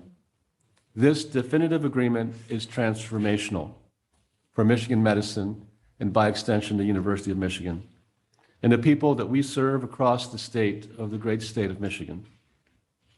As the health system continues to build its statewide network, we will be providing more seamless, coordinated care close to home while offering additional access to specialty and complex care at the University of Michigan Health for patients in Lansing and that entire region. I want to thank the University of Michigan Health Board for their leadership. We've worked intensively on this. The members have been a huge asset to our executive team, providing knowledge and expertise as the proposal was assessed. I also want to thank, in particular, Regent Mark Bernstein, who chairs the Health Affairs Committee of the Board of Regents, for your leadership, as well as the entire committee for their input and counsel. An agreement like this requires an incredible amount of leadership time and talent, especially within Michigan medicine. And I would like to recognize the entire Michigan medicine leadership team through thoughtful review and due diligence, along with Tim Lynch, Jeff Chattis, who have all worked together for quite some time, burning the candle on both ends to finalize this historic agreement. I have great confidence that Michigan Medicine and its entire team will operationalize the agreement and fulfill this exciting vision. Regent Bernstein. Thank you, President Ono. I just also want to amplify our gratitude to Marshall, Jeff, David Miller, the entire team, Paul Castillo at Michigan Medicine. This is a very complex and as you said, President Ono, transformative transaction for both of these institutions. And there were dozens, probably hundreds of people working on this on both sides of this deal. I also want to just say, upon closing, U of M Health and Sparrow will create a clinical care network that builds upon the strengths of our world-class academic medical center and a very successful community-based health system. Together, the two organizations will focus on bringing increased healthcare innovation to mid-Michigan and beyond, while allowing people to seek the highest quality of care close to home. At the same time, this agreement expands our mission as a statewide referral site for the most critically ill patients. Lansing and the other communities in and around Ingham County are important, critically important to this mission, with 8% of our current inpatients originating from this market. Lastly, I just want to say Sparrow has a 126-year commitment to providing outstanding health care to mid-Michigan residents at more than 115 sites of care. The health system includes nearly 500 Sparrow primary care providers and specialists serving patients across the nation, across the region. It is a great honor to include Sparrow in the work of the University of Michigan, and we're really looking forward to integrating this transaction. Thank you very much. Any other comments from around the table? Yes. Just quickly, President Ono, this agreement allows us to continue to have a strong, sustainable healthcare operation in and throughout mid-Michigan and continue the university's mission of creating the highest quality statewide network of care to better serve Michiganders. Thank you very much. Any other comments? Okay, continuing with the good news for Michigan Medicine, a second supplemental item, which is the naming of the Michigan Medicine Pavilion in recognition of a transformational gift from the D. Dan and Betty Kahn Foundation. I call upon first VP Baird and then EVP Runge to comment. Thank you, President Ono. I'm very delighted to announce that we have received a very generous gift of $50 million from the D. Dan and Betty Kahn Foundation toward the construction of Michigan Medicine's new hospital pavilion. The late D. Dan and Betty Kahn were dedicated to improving lives, and this gift is a beautiful legacy of their commitment to service and scientific discovery. Over the 20-year history of giving to the University of Michigan, the Kahn Foundation has supported cardiovascular research and care, the Michigan-Israel Partnership for Research and Education, and now one of the most state-of-the-art hospitals in the country. And I'll pass it on to Executive Vice President Runge. Thank you. The Kahn Foundation gift will provide, as VP Baird said, $50 million toward this construction of a 264-bed, 690,000 square foot hospital currently under construction. The D. Dan and Betty Kahn Healthcare Pavilion will open in the fall of 2025 and honors their dedication to improving lives through the advancement in health and science. In recognition of the Kahn Foundation's exceptional generosity to the University of Michigan and this significant commitment, we recommend naming of the D. Dan and Betty Kahn Healthcare Pavilion effective immediately. Wonderful. Any other comments? I'd like to just add to the remarks. Patients and families who come to Michigan Medicine see their lives changed. We're deeply grateful to the D. Dan and Betty Kahn Foundation for this extraordinary, generous gift, which will enable us to further develop and advance the highly specialized care, innovative research, and comprehensive medical training that make our health system so exceptional. Is there a motion to approve? So moved. Seconded. Thank you, Regent Beam. All those in favor? Aye. Aye. Aye. Anyone opposed? Same sign. Anyone abstaining? Motion passes unanimously. Congratulations. We now move on to another University of Michigan Medicine initiative, which is also exciting. It is the clinical expansion project to Ypsilanti. I call upon of EVP Chattis. Nothing to add, Mr. President. EVP Runge. Any comments? Nothing to add. Is there a motion to approve? So moved. Second. Seconded. All those in favor? Aye. Aye. Aye. Anyone opposed? Same sign. Aye. Anyone opposed? Same sign. Anyone abstaining? Motion passes unanimously. We now move on to the Bonesteel Boulevard Water Main and Road Construction Project. EVP Chattis? Nothing to add. Nothing to add. Is there a motion to approve? So moved. Seconded? Second. Thank you. All those in favor, say aye. Aye. Aye. Aye. Aye. Anyone opposed? Same sign. Anyone abstaining? Same sign. All right. That passes unanimously. We move on to the Climate and Space Research Building, the Lineweber Space Innovation Laboratory and its renovation. EVP Chattis? Nothing to add, Mr. President. Is there a motion to approve? So moved. Second. All those in favor? Aye. Aye. Aye. Aye. Anyone opposed, same sign. Anyone abstaining? Motion passes unanimously. We now move on to the University of Michigan Health Courtyard Water Main Replacement and Walkway Reconstruction. EVP Chattis? Nothing to add, Mr. President. A motion to approve? So moved. Seconded? Second. Thank you. All those in favor say aye.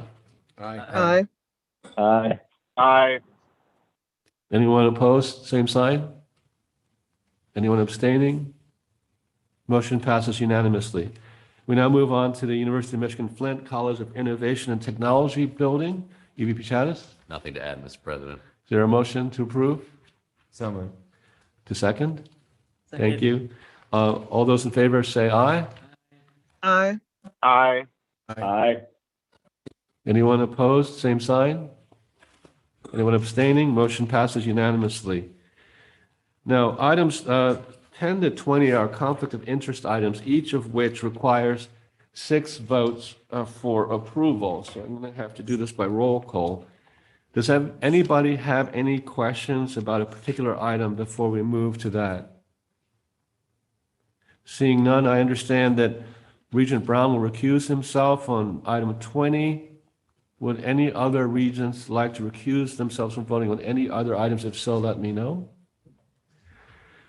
Okay, so I'm going to now call for a vote on items 10 to 19. Is there a motion to approve first? So moved. Second? Second. Support. Wonderful. Okay, so we can do this by show of hands just to make it a little bit quicker. For those of you who are in favor, please raise your hand so we can count. Okay, anyone online? Are we getting their votes online? This is Regent White. I Aye. support. Yes? Yeah, that was. Regent Acker, support. Okay, Regent Brown supports. okay, so that passes. I now call on a vote for item 20. Is there a motion to approve? So moved. Second? Support. Thank you. All those, raise your hand in support. Okay, on Zoom, please tell us your vote. Regent White. Regent Aye. Acker, support.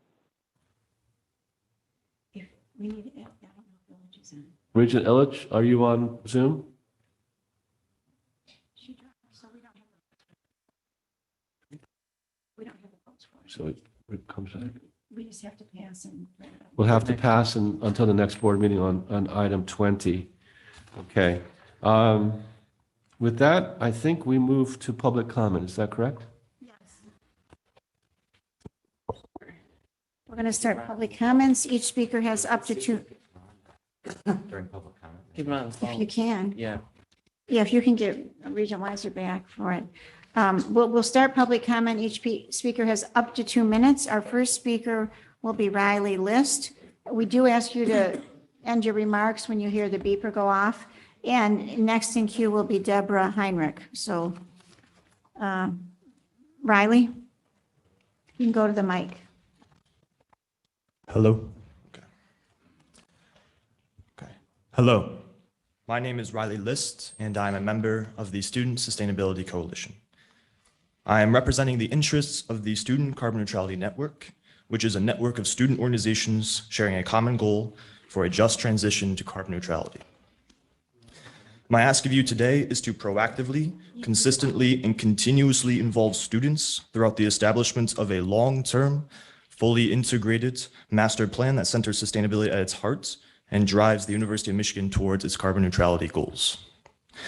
One factor directly related to the university carbon neutrality goals and the master planning process is the student sustainability leader position. There was an update regarding the search for sustainability executive in President Ono's first leadership address this past November. This step towards finding a sustainability leader is a step in the right direction. However, the sustainability executive position should have roles and responsibilities that pertain to and encompass both operational sustainability and sustainability culture, including sustainability education, programming, research, communication, and more. Additionally, students should be directly involved in the search process for the sustainability leader. Students work with community members to drive sustainability action across the university and are thus an integral part of sustainability and decarbonization efforts across campus. Students are also crucial stakeholders. Students stand to gain much from the transformations that must take place in support of promoting a culture of sustainability, because these transformations will prepare students for leadership roles across different fields and regions in a world rocked by the forces of climate change, social injustice, and political inaction. The University of Michigan prepares students, staff, and faculty to be leaders in the best, promoting sustainability culture, making real progress towards carbon neutrality, and working with stakeholders in ways that center inclusion, equity, and justice are foundational to the University of Michigan. Thank you. Thanking you for those comments. And just to say that I'm completely in sync with you. And students will be central to the path forward. You may or may not know that I'll be meeting with a number of students on Saturday. I'm looking forward to it. And I completely agree, in addition to the operational focus, that we have to think about all other aspects of what's needed to address the climate emergency. So I want to thank you for speaking up and just let you know that I agree. And I'm looking forward to my conversation with the students on Saturday, I think. Thanks again. Thank you.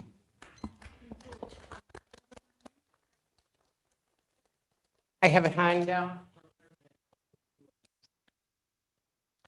I spoke at your September meeting regarding my son Michael and the University of Michigan tree falling on him on a Sunday, Easter Sunday in 2017, rendering him a complete quadriplegic. Since the September meeting, no one has contacted us from the University of Michigan. Please give the photo collage to President Ono, VP Lynch, and VP Chavez. Michael's contact info is on the back. I'm going to describe the photos. The earliest picture is of Michael as a 6'3" offensive lineman and captain of the Ludington football team. He was also the mayor and all-around senior for Ludington High School. The next pictures are Michael representing the U of M as the technical director and captain of the human-powered submarine team his sophomore and junior years. Michael had the responsibility, made the arrangements, and took the team to compete internationally and to present the submarine throughout the United States and Canada. The top photo is of Michael directing and following the submarine into the water at the International Submarine Races in Washington, D.C. The other photo is the team testing the submarine in the U of M pool, Michael wearing one blue and one maize scuba fin. The picture of Michael in ICU is 5 days after the tree fell on him. He was sedated and on a ventilator. We did not know if he was ever going to breathe on his own or even survive. He'd already gone through 2 surgeries, the first through the front of his neck to remove vertebrae bone chips, then 2 days later through the back of his neck to add plates to stabilize his neck to the rest of his body. While Michael was still in ICU, I Googled a street view of the tree from 2014, 2.5 years before it fell on Michael. When I saw the picture for the first time, my heart sank. The tree had large platters surrounding the base of the tree. I knew at that moment that this never should have happened to him. In my search, a quote from Penn State: "A tree with fungal fruiting structures on several limbs, the trunk, butt, or root should be removed promptly," end quote. I concluded that it was probably the fungal fruiting body Ionotus striatus, which was later proven correct through testing. A tree care guide quote: "It is a parasitic fungus with no known cure. An infected tree should be removed entirely and destroyed as soon as possible," end quote. This tree should have been taken down and destroyed years before it fell on Michael. He should not be a quadriplegic. His life has changed forever.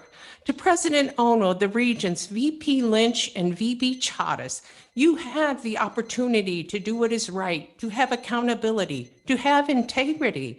Again, I am asking you to take care of Michael's health care and life needs.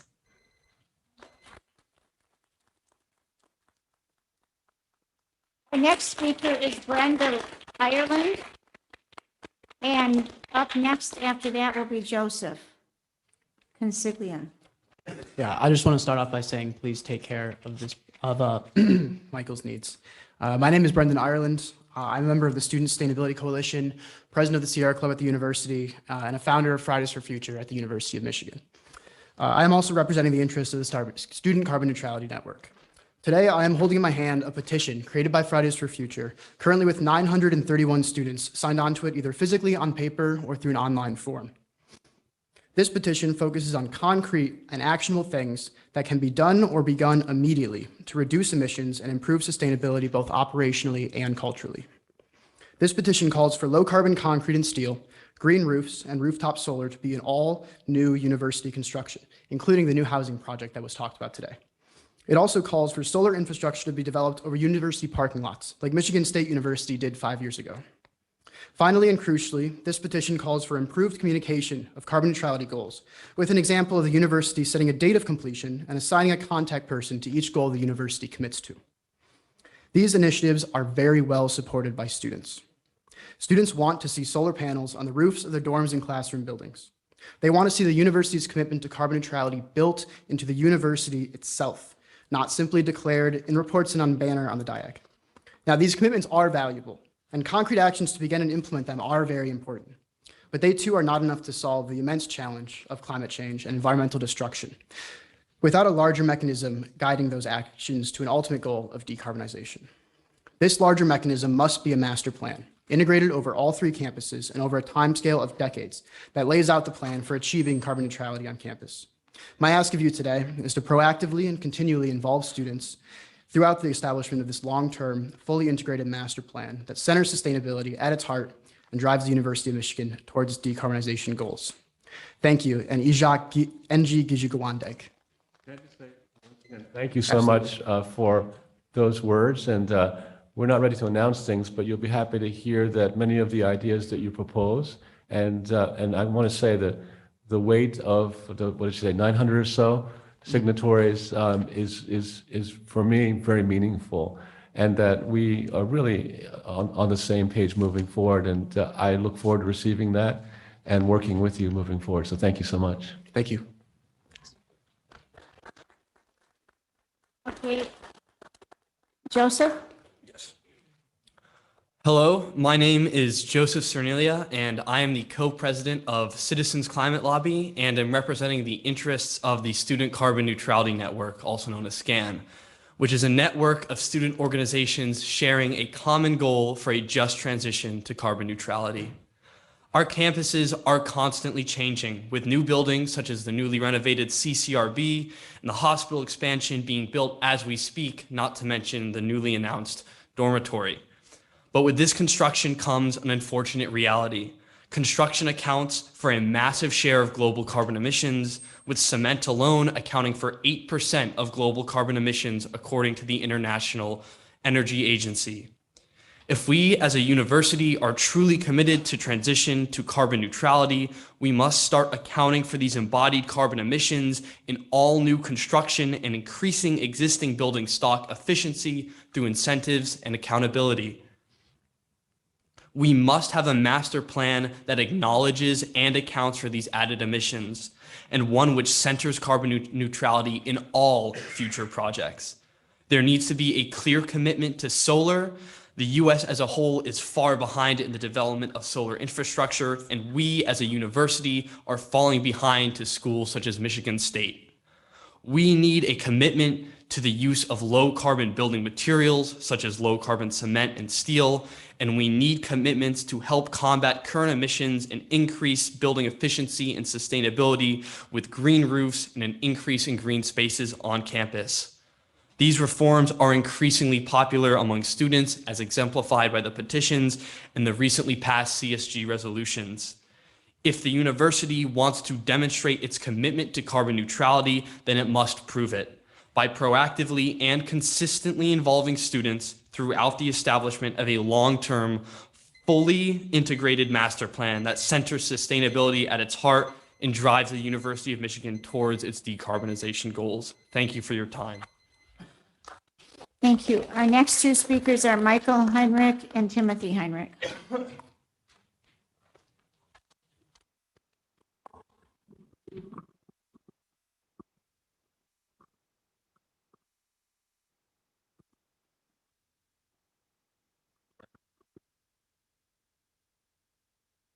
I'll wait until I have your undivided attention. The evening of the incident, my parents rushed to the hospital from their home 4 hours away. Unable to see me before I had to go into surgery, I made what I thought might have been my last call to my parents before I died on the operating room table. Minutes before going in, my parents thought they would be comforting me, but it was the other way around. It was me comforting them, profusely thanking them for the wonderful life they provided for me. Please, can I have your attention, ma'am? What they didn't know that night was that the life they had to provide for me once I woke up the next day. I require full-time caregivers just to stay alive, and my parents stepped up to the task. It's been over 5.5 years of my mom and dad helping me use the restroom, prepare meals, bathe, among an innumerable number of other tasks just so I can get out the door in the morning. I want to have a career, to be a productive member of society, but since your employees' negligence took that agency away from me, I am unable to unless I have caregivers. While my parents have filled that role so far, that is not the role that can continue forever. I miss my parents when they were just my parents, unencumbered by waking up every morning to help me defecate. There is nothing I want more in the world than to see them grow old in their own home. Dr. Ono, you say you want to change the culture around campus and are creating an office of ethics and integrity. Your employees' negligence in maintaining your tree already happened. I am the result. However, the story of the university doesn't have to end there. Live up to the office you are creating, have integrity, and put your money where your mouth is. Own up to these negligent, life-altering mistakes. Provide for me the resources to make my parents again and not my caregivers. Make it so the call I made to them in my darkest hour was thanking them for the 20 years before my injury, not for the 20 years after. Thank you. Thank you. Regent Weiser is on the phone. Regent Weiser on the phone, so they can talk about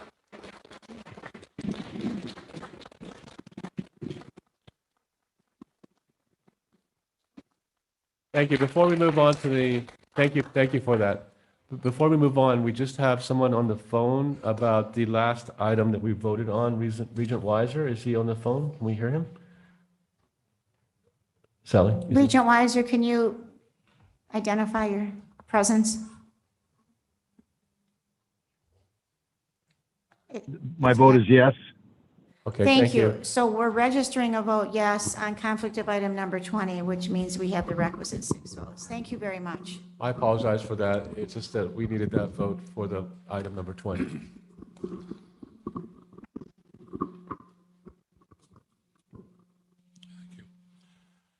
At the September Regents meeting, I spoke to you about the U of M's rotted tree falling on my son Michael, resulting in him being a quadriplegic. I spoke about U of M acknowledging in court you were negligent, but your attorney hid behind Michigan's governmental immunity. I asked you to follow your moral compass and do what is right. I'm praying that you, the Regents, and President Ono are having this discussion. Today, I want to share with you what took place between the U of M risk management and us in the course of Michael's 99-day hospitalization. Within 48 hours of Michael's injury, your risk management met with us and told us we couldn't sue because Michigan governmental immunity. That was the last thing that was on our mind. We wanted Michael to live. During Michael's stay in the neuro ICU, we did begin discussing with your risk management Michael's future medical and life needs, and we're told again we couldn't sue. But we were told Michael was part of the U of M family.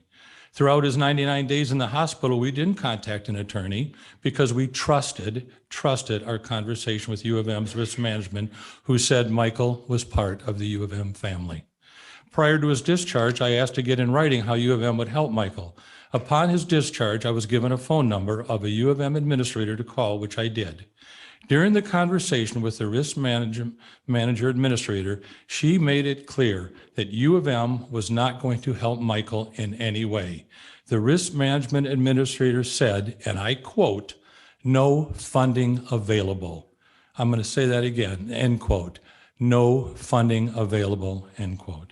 As a matter of public record, the U of M has approximately $1.5 billion in its own liability corporation for issues such as this. We were left at that time with no choice but to contact an attorney.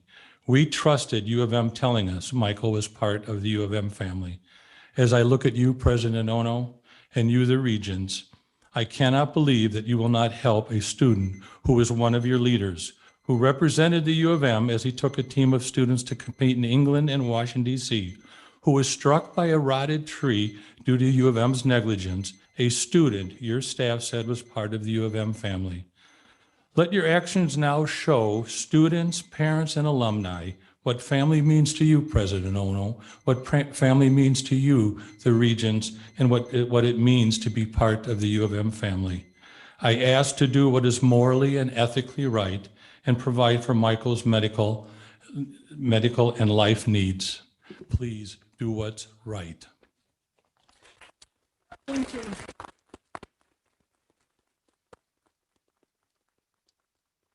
And now call on Jeremy Lapham. Good afternoon, Regents, President Ono, welcome. My name is Jeremy Lapham. I'm the Vice President of the Michigan Nurses Association, UMPNC union here. I'm glad to hear we're on strong financial grounds, and with the acquisition of Sparrow Health System and the reports that we're doing well. On 10/21, we ratified our new contract, which included substantive salary increases for nearly 400 nurse practitioners employed by Michigan Medicine.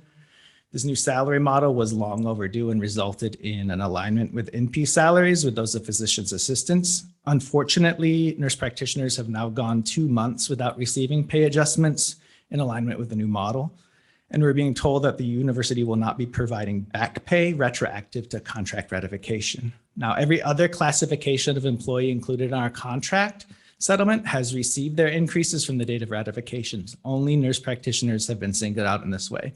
This amounts to NPs being owed approximately $937,000 collectively in back pay, or about $2,300 per NP.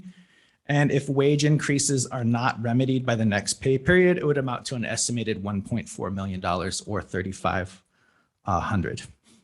We believe Michigan Medicine has a moral and legal obligation to pay for their time and labor. Failing to do so is a breach of trust and can have serious consequences for the employees who may be relying on their wages to pay their bills for their families. Therefore, I urge the Regents to take swift action and address this issue and ensure that the NPs at Michigan Medicine are fairly compensated for their time and labor. The university has a responsibility to treat their workers fairly and pay them the wages that they are owed. And this is a breach of responsibility in not doing so. Thank you. Thank you. Elizabeth Talwood. And after Elizabeth is Mike Rathwell. Hi there, my name is Elizabeth Tolrud, and I'm the other current co-president of Citizens Climate Lobby, and I'm representing the interests of the Student Carbon Neutrality Network. As a student passionate about protecting the environment, I enjoy staying up to date on the university's climate policies. I found that many of my peers share this passion, with many late-night debates in the Michigan Union over our opinions on Michigan's carbon neutrality goals. However, my student groups and I face some challenges in accessing university information about climate goals. For example, early last spring, we began researching the university's master plan. We quickly ran into vague descriptions and incomplete plans. At the end of the summer, we had a meeting with administrators that very generously answered many of our questions, but we left wondering why we couldn't have access to that information quickly on a website rather than waiting for a meeting months later. As we reflected on this issue, it became clear that we simply wanted to be in the loop. We're grateful for resources like the AEC website and emission statistics on buildings, but we have input on how to make this information even more accessible and how to increase transparency. We believe this could be achieved through a council of students, faculty, administrators, and community leaders who could provide both student perspectives and expert knowledge. We could help ensure that the university provides goals with specific timestamps and metrics for tracking progress.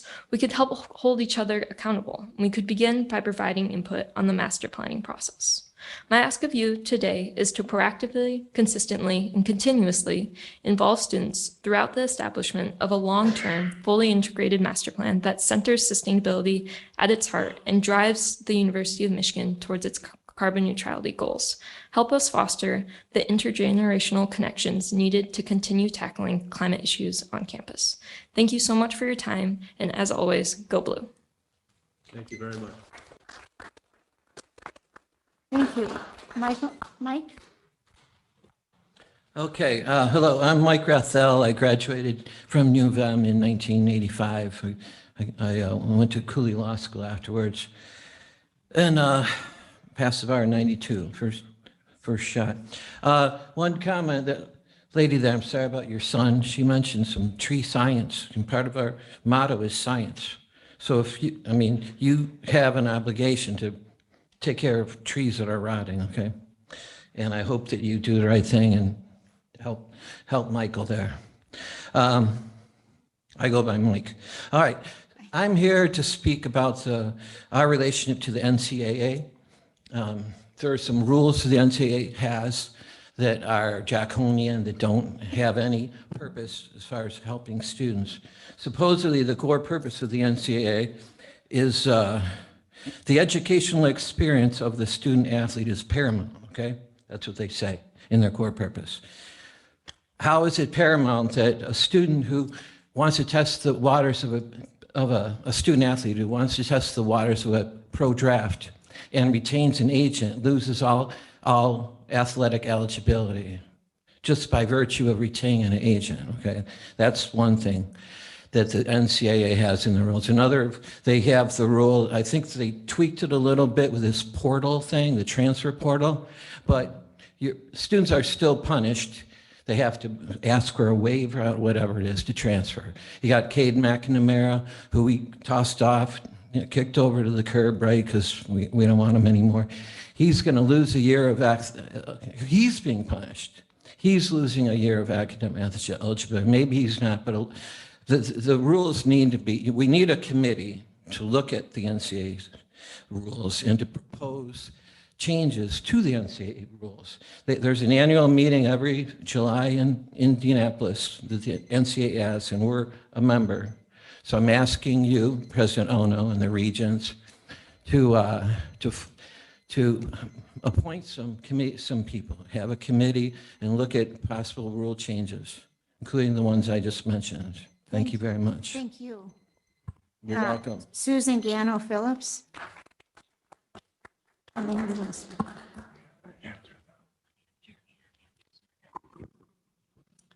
Good evening. My name is Susan Gano Phillips, and I'm the former dean of the College of Arts and Sciences in Flint. I spoke to the board in October about a pervasive culture of fear and intimidation created by the Flint Chancellor Deba Dutta and Provost Sanja Feast-Price, including allegations of retaliation, bullying, and intimidation by Flint's leadership. There was no response. I subsequently requested meetings from you, President Ono, and the board on behalf of the group of former senior administrators from the Flint campus. To date, there has been no response from the board. And after a 3-week delay, a brief response from Liz Berry, special counsel to the president.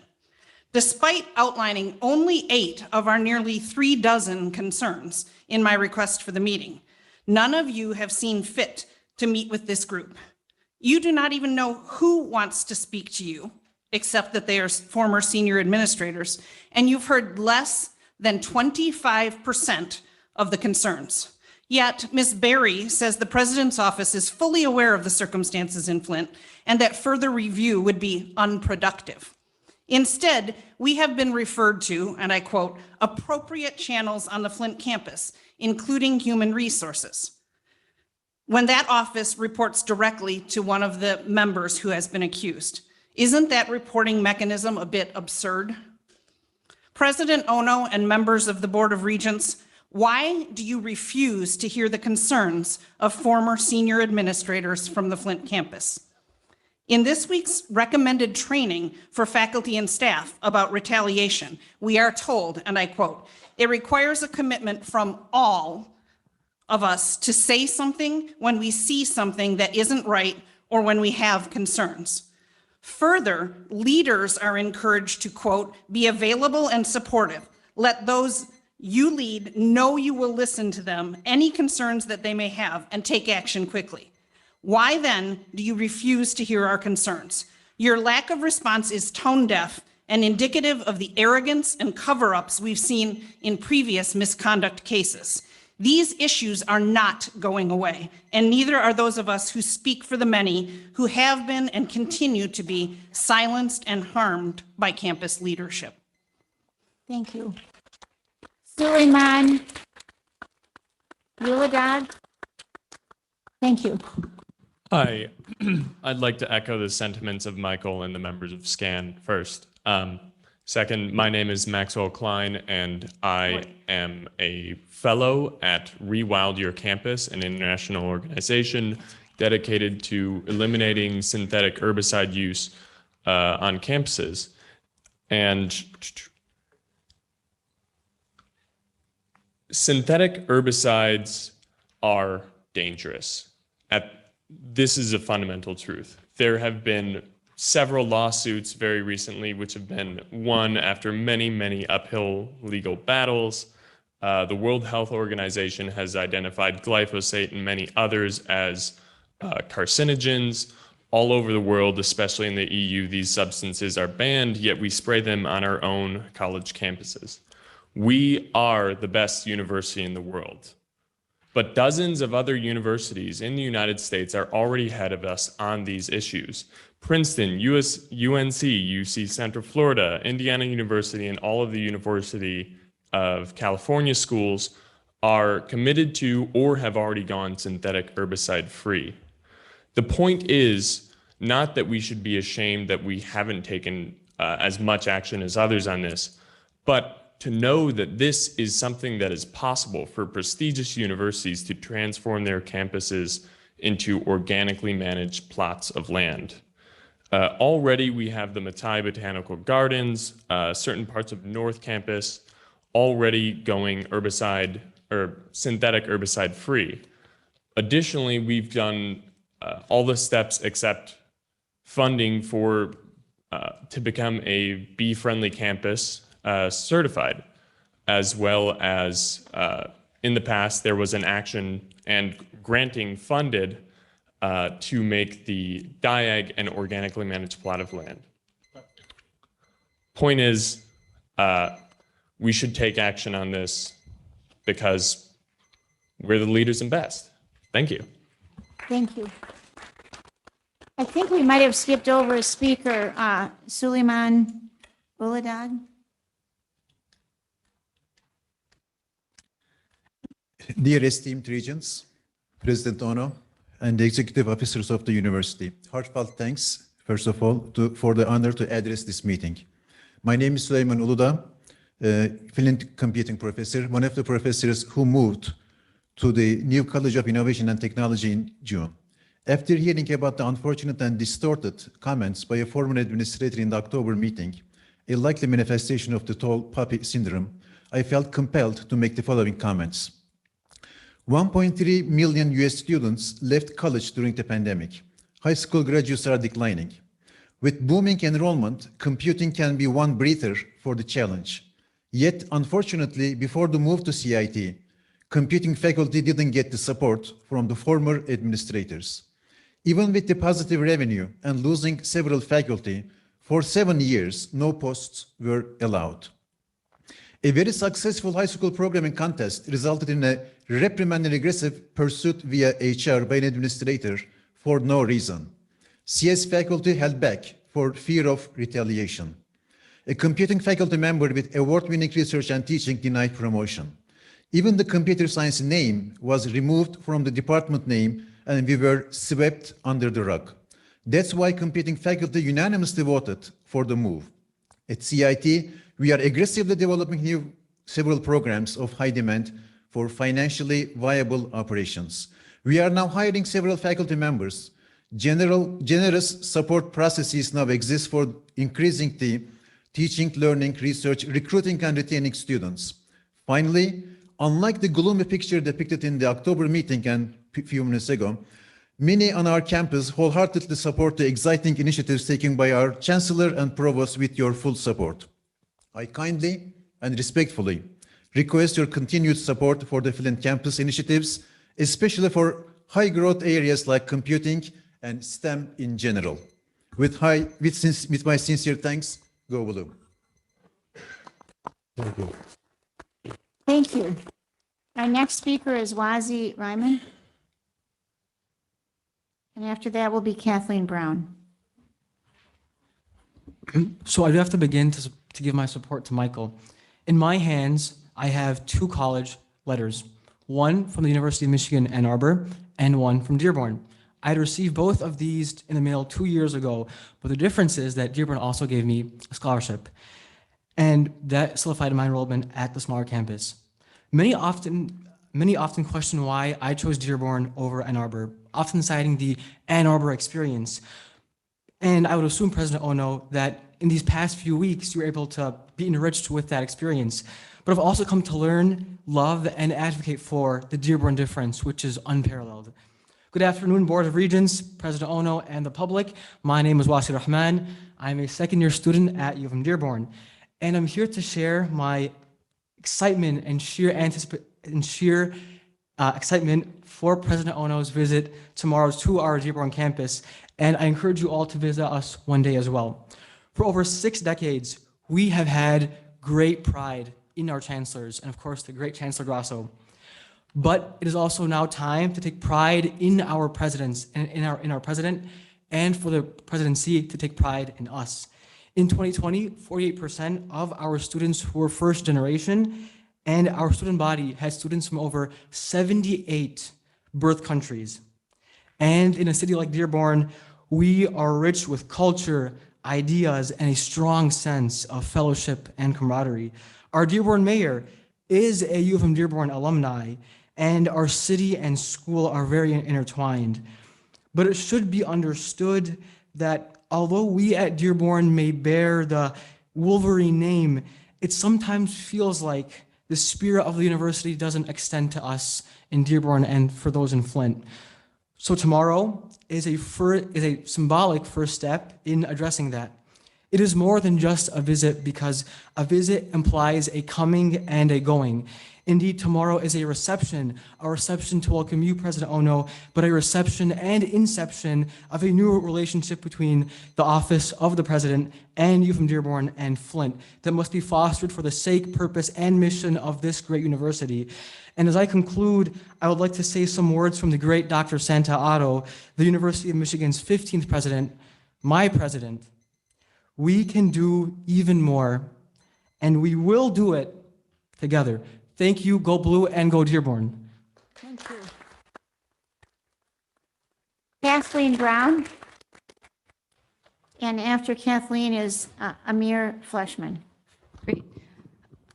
I'd like every GEO members and supporters in the audience to stand up or hold up a placard. We've been waiting quite some time. Yep. We've been waiting quite some time to address the board. To the Board of Regents and President Ono, my name is Kathleen. I use she, her pronouns, and I am a graduate worker at the University of Michigan. Graduate workers are suffering from a crisis of affordability. As GSIs, we are paid $24,000 a year. Over 80% of graduates are rent burdened, meaning that they pay 30% or more of their paycheck each month for rent, and it's often much more. As one graduate wrote, graduate employees are essential to this university, but many of us struggle to pay for basic living expenses, healthcare, and childcare. My rent is increasing next year, and it eats up already more than 50% of my monthly income. For that reason, thousands of graduates have signed the petition United for Affordability and Wellbeing, 2,400 indeed. We know that the outcome of contract negotiations with academic human resources can be life-altering.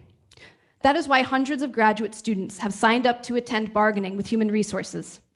Yet instead of bargaining with us over important substantive issues, like transitional funding to help grads escape from abusive faculty relationships, a living wage for our work, improved trans healthcare, or an alternative, non-police emergency response team, academic human resources has fought us every step of the way to keep negotiations small, behind closed doors, and inaccessible. We all know how much lack of transparency and, frankly, lack of honesty has cost this university. Negotiations between GEO and academic human resources should be as transparent as possible. Hundreds of members have contributed to the contract platform, and they have every right to be in the room. We want to urge the Board of Regents and President Ono to insist that academic HR continue to negotiate with GEO immediately. We would like to extend our invitation to the Board of Regents and President Ono to attend bargaining tomorrow with us in the Michigan League Ballroom. We will be there from 10 a.m. until 5 p.m. Thank you. Thank you. Amir Fleshman, and then Michael Mueller is up. So Amir and then Michael. Hello. I'd first like to express all of our solidarity with Michael. My name is Amir. I'm an international student and a PhD candidate in the political science department. I'm currently in my 5th year, and in my time here, a lot has changed. The change I feel most in my day-to-day life is a drastic increase in rent. In my first year, I paid $600 a month for an apartment in Ann Arbor, walking distance to campus. Now I pay nearly $1,000 a month for an apartment in Ypsilanti and a commute. This increase of 60% for the biggest item in my monthly budget has been accompanied by an increase in my salary of less than 20%. It's indicative of the extreme affordability crisis grads are facing. That's why we're calling on the Regents and the President to work with us to address this crisis in our new contract. We need a cost of living adjustment, the elimination of mental health copays, an expanded childcare subsidy, and so much more. This is how we can make up the lost ground of the past 5 years. During my 5 years here, I've also seen a big shift in how the administration deals with issues on campus. Now, let's be clear. There have been mistakes.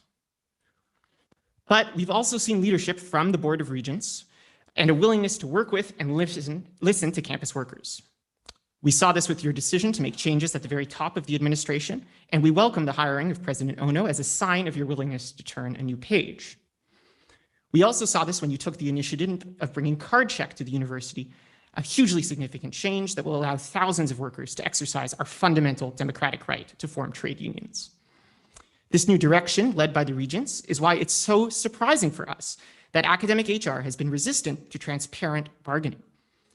Grad workers on this campus are facing serious issues. These negotiations will have tremendous consequences for our lives. We deserve to be able to participate in this process. I know the University of Michigan, and in particular the Democratic Regents, are committed to transparency and accessibility. That is why I'm here to entreat you to ensure our negotiations are open and accessible to everyone who has a stake with it.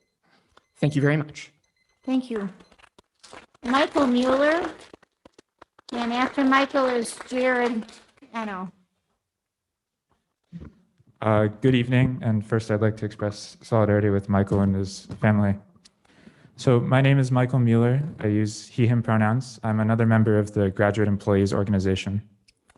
Graduate workers are facing severe challenges at UM, including a cost of living crisis.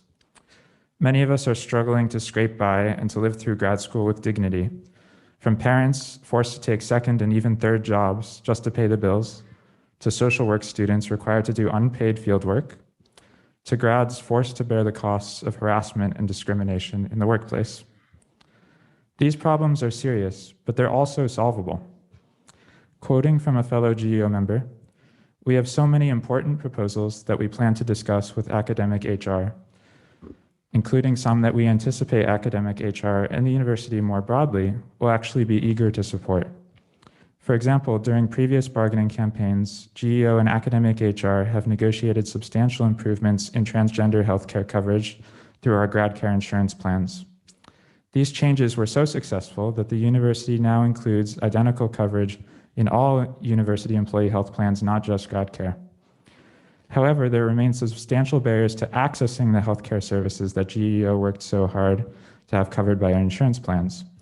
GEO's Queer and Trans Caucus has developed proposals that will greatly reduce barriers to accessing transgender healthcare, and we're eager to discuss our proposals with academic HR. But currently, we are unable to discuss any of our proposals with academic HR because they've refused to recognize our union's chosen representation, and they've completely stalled negotiations over their proposed ground rules, which are a permissive bargaining subject and therefore not something that they're allowed to halt negotiations over. So in conclusion, these negotiations matter very much to all of grad workers. And I hope that the Board of Regents will call on academic human resources to come to the table immediately so that grads can participate in a transparent, accessible bargaining process. Thank you. Thank you. Jared Eno. And then our final speaker is Mike Finnegan. Good evening.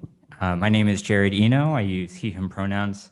I'm a doctoral student in sociology and public policy, and I'm president of the Graduate Employees Organization. As a union, we really appreciate, as you've heard, the Regents' support for worker rights and DEI on campus.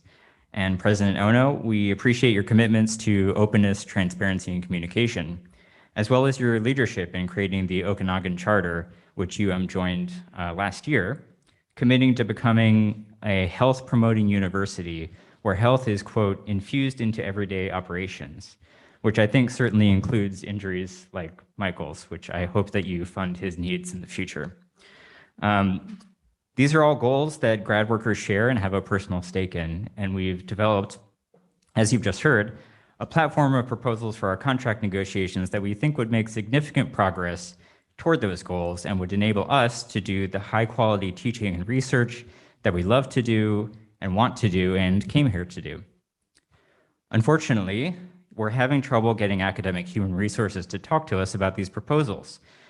We had a really successful first meeting on November 17th where we gave an overview of our platform and passed across our proposal for a living wage for all GSIs and GSSAs. But since that session, HR has been unwilling to talk to us about our substantive proposals. Instead, they forced us into weeks of talks about the technicalities of how we bargain rather than what we're bargaining. In fact, just before this meeting started, I got an email from HR saying that they are not planning to show up to our planned negotiations tomorrow. It's our understanding that HR's actions here actually violate Michigan labor law. And I'm a little bit at a loss here, honestly. We're not trying to get into a legal battle with the university. We just want to meet and negotiate in good faith. But we're being forced to make these choices over unfair labor practice charges against the university. I think we fundamentally have shared goals and interests here and that our talks are going to be very productive. We just ask that HR come to the table to have those conversations with us. Thank you. Thank you. Our last speaker is Mike Finnegan.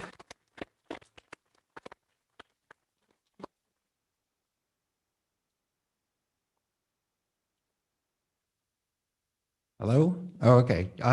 It was great to hear about the sound financial security of this university.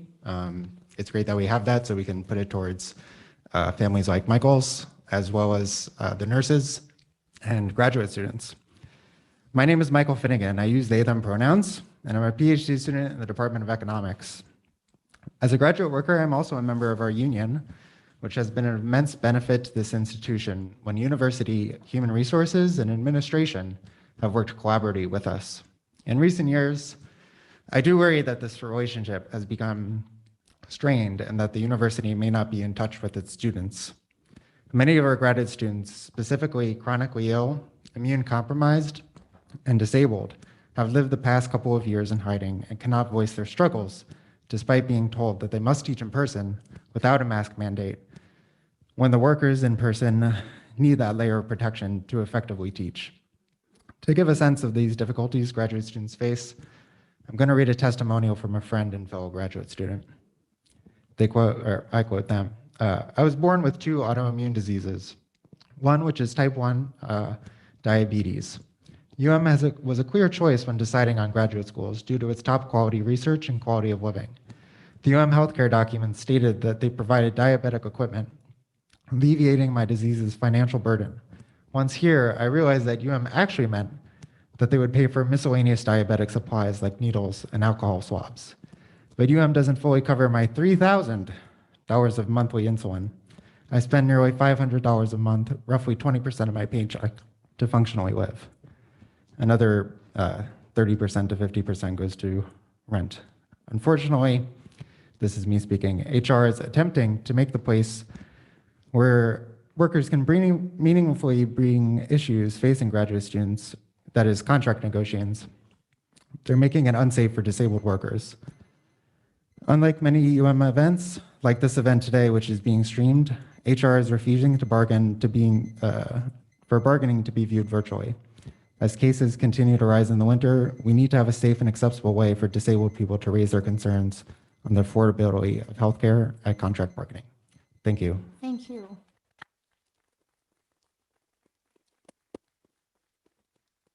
I'd like to thank all of the public commenters who spoke today. Thank you very much for that. And all of your comments have been noted. I'd like to call on the Athletic Director Manuel, Ward Manuel, for a final presentation, an athletics update. Ward? President Arnold, to the board, to my colleagues, executive officers, and to everybody here. This is actually a great day for me because I get to talk all the time about how proud I am of our student athletes and what they're doing, both athletically, in the classroom, in the community. But more importantly today, I'm introducing two of our finest student athletes that we have. They both happen to be from Illinois. They also both happen to be in Ross and majoring in business administration. And Caitlin Thole, I'll introduce her first, is a softball student athlete. She is a junior, but has started in the rotation in the lineup for the last 2 years at first base and catcher. Unbelievable hitter. She is going to, I know, continue to do great things in sports. She is our vice president of our Student Athlete Advisory Committee, which we refer to as SAC. And she's also a member of the Advisory Board on Intercollegiate Athletics, one of our student athlete representatives. And so please come up. And then followed by her is Sierra Brooks, who is a senior. She is, if I counted correctly, between regular season and total season, 13-time All-American. She is captain, two-time captain of our gymnastics, women's gymnastics program. She's a national champ. She's an individual national champion as well. And she is the president of SAC. And so I'd like to invite both of these impressive women to come up here and talk about athletics and what they're doing and what SAC is doing. I think I broke it. Sorry. I'm gonna get away. Yeah, that doesn't really.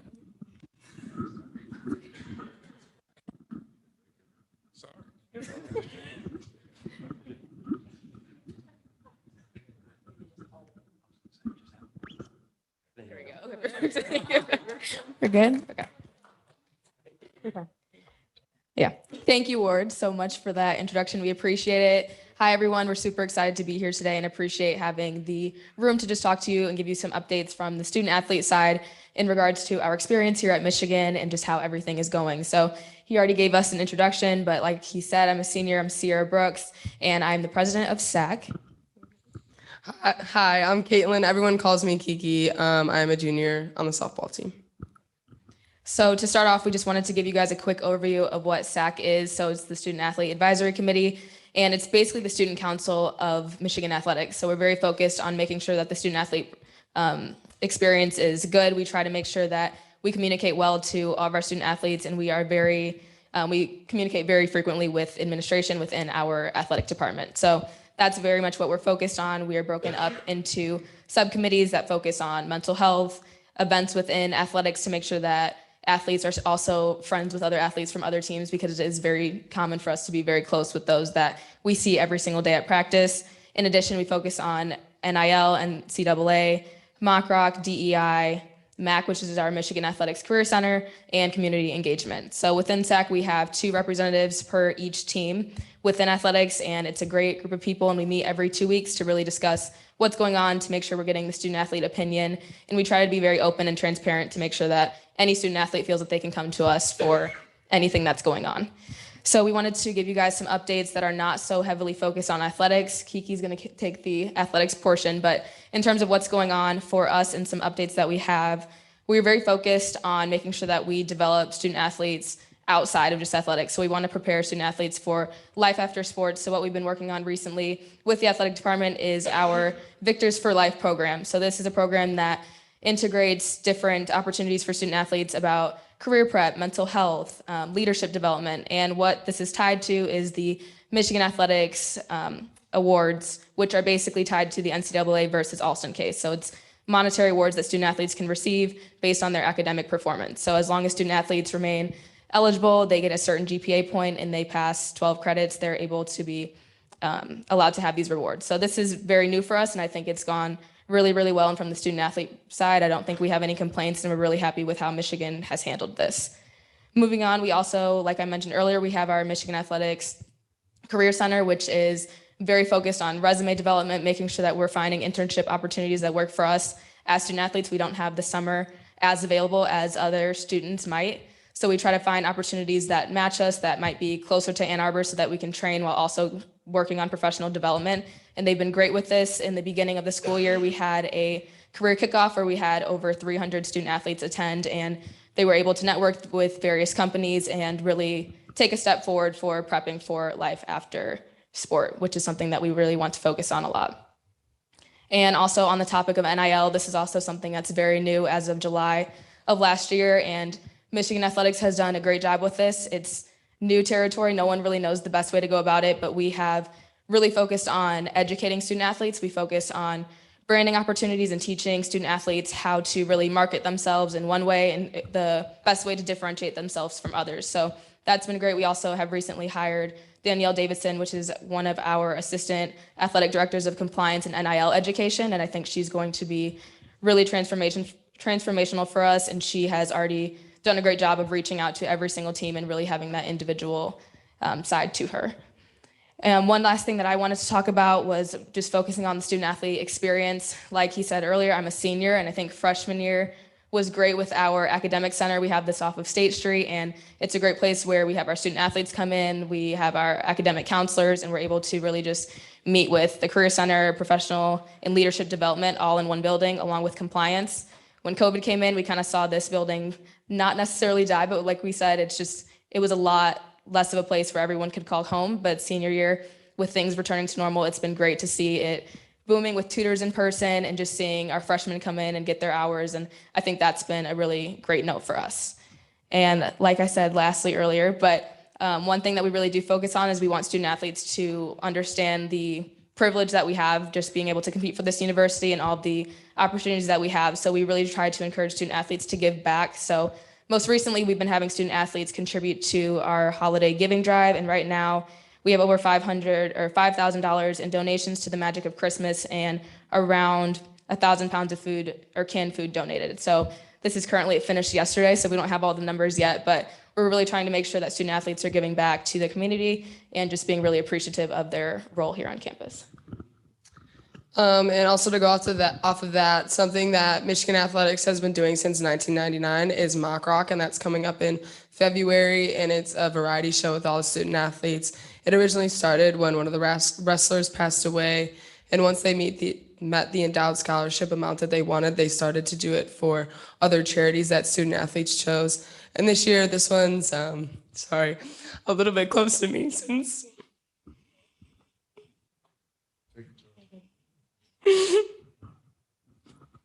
my teammate was diagnosed with Ewing sarcoma this August. And so she is back down in Miami with her family and going through chemotherapy at the moment. She's about finishing her third cycle.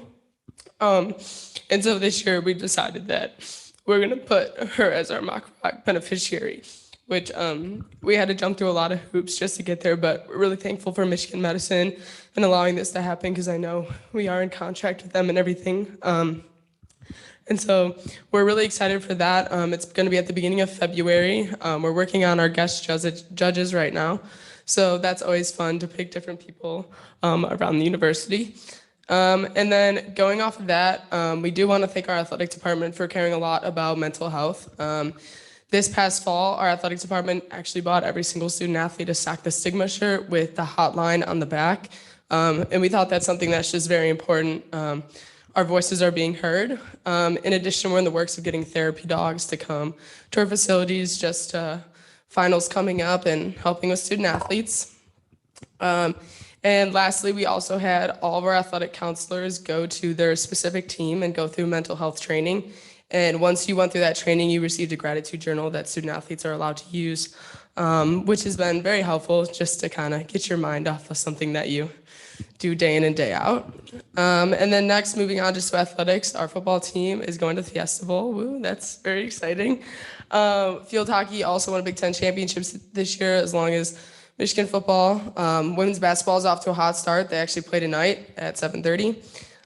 In addition, men's basketball just got back from London. That was their second trip that they did overseas this year. So that's really cool and really fun opportunity that we have.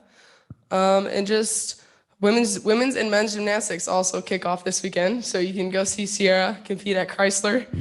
And lastly, just we're looking forward to really just growing mental health awareness with the student body, and additionally just growing our relationships with the sports administration and just educating our student athletes on all the resources that the University of Michigan offers to us. And that is it for us today. We really wanted to thank you guys for taking the time to listen to us today. And we really, like we said, we appreciate being here. We've also just learned a lot being able to hear from you all and just see what's going on with the University of Michigan. It's the greatest university in the world, and we love being part of the leaders and best. So we really appreciate it, and go blue. Can I just thank both of you for a tremendous presentation, for your spirit and everything that you do. It's really an inspiration to all of us. And for Mock Rock, would you please tell me when it is? And for the men's and women's gymnastics, I'm going to be there. I don't know what I'm looking at, but I'm going to cheer for you guys. So I think that it's for the men's, it's an intra-squad, maize versus blue. Is that correct? Yeah, that's right. Yeah. Anyway, and they're at different locations, right? Cliff Keen for men's gym, and then women's gym Yeah. at Chrysler at 4. Thank you very much to both of you. You're welcome. We don't need an answer now, but if you'd like to be guest judge, you're more than welcome to sit down. Guess what? A guest judge for Mock Rock. Okay. All right. Thank you, ladies. You can see why I'm so impressed. They're great representatives of who our student athletes are. And I will shout out one more thing, one more student athlete. Blake Corum, after being injured, I believe in the Illinois game, went out and as he's done, I think this is for the second year in a row, distributed food through what he receives in name, image, and likeness money to families in Ypsilanti. These two women, he represents who our student athletes are.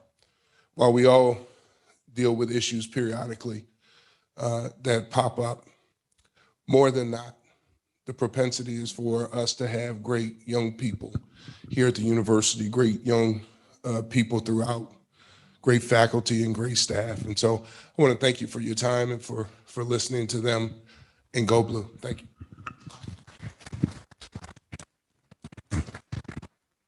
Well, I just once again want to reiterate my thanks to everyone who's spoken today, to the GO group, to the advocates in terms of climate action. I'm really looking forward to working with you, and your recommendations have been heard. So I hope I get to see some of you this weekend. And to all the student leaders, thank you so much as well. Our next meeting will be back here in Ann Arbor on February 16th. We'll be having a board strategic session in January, where we'll meet with alumni and thought leaders as well, and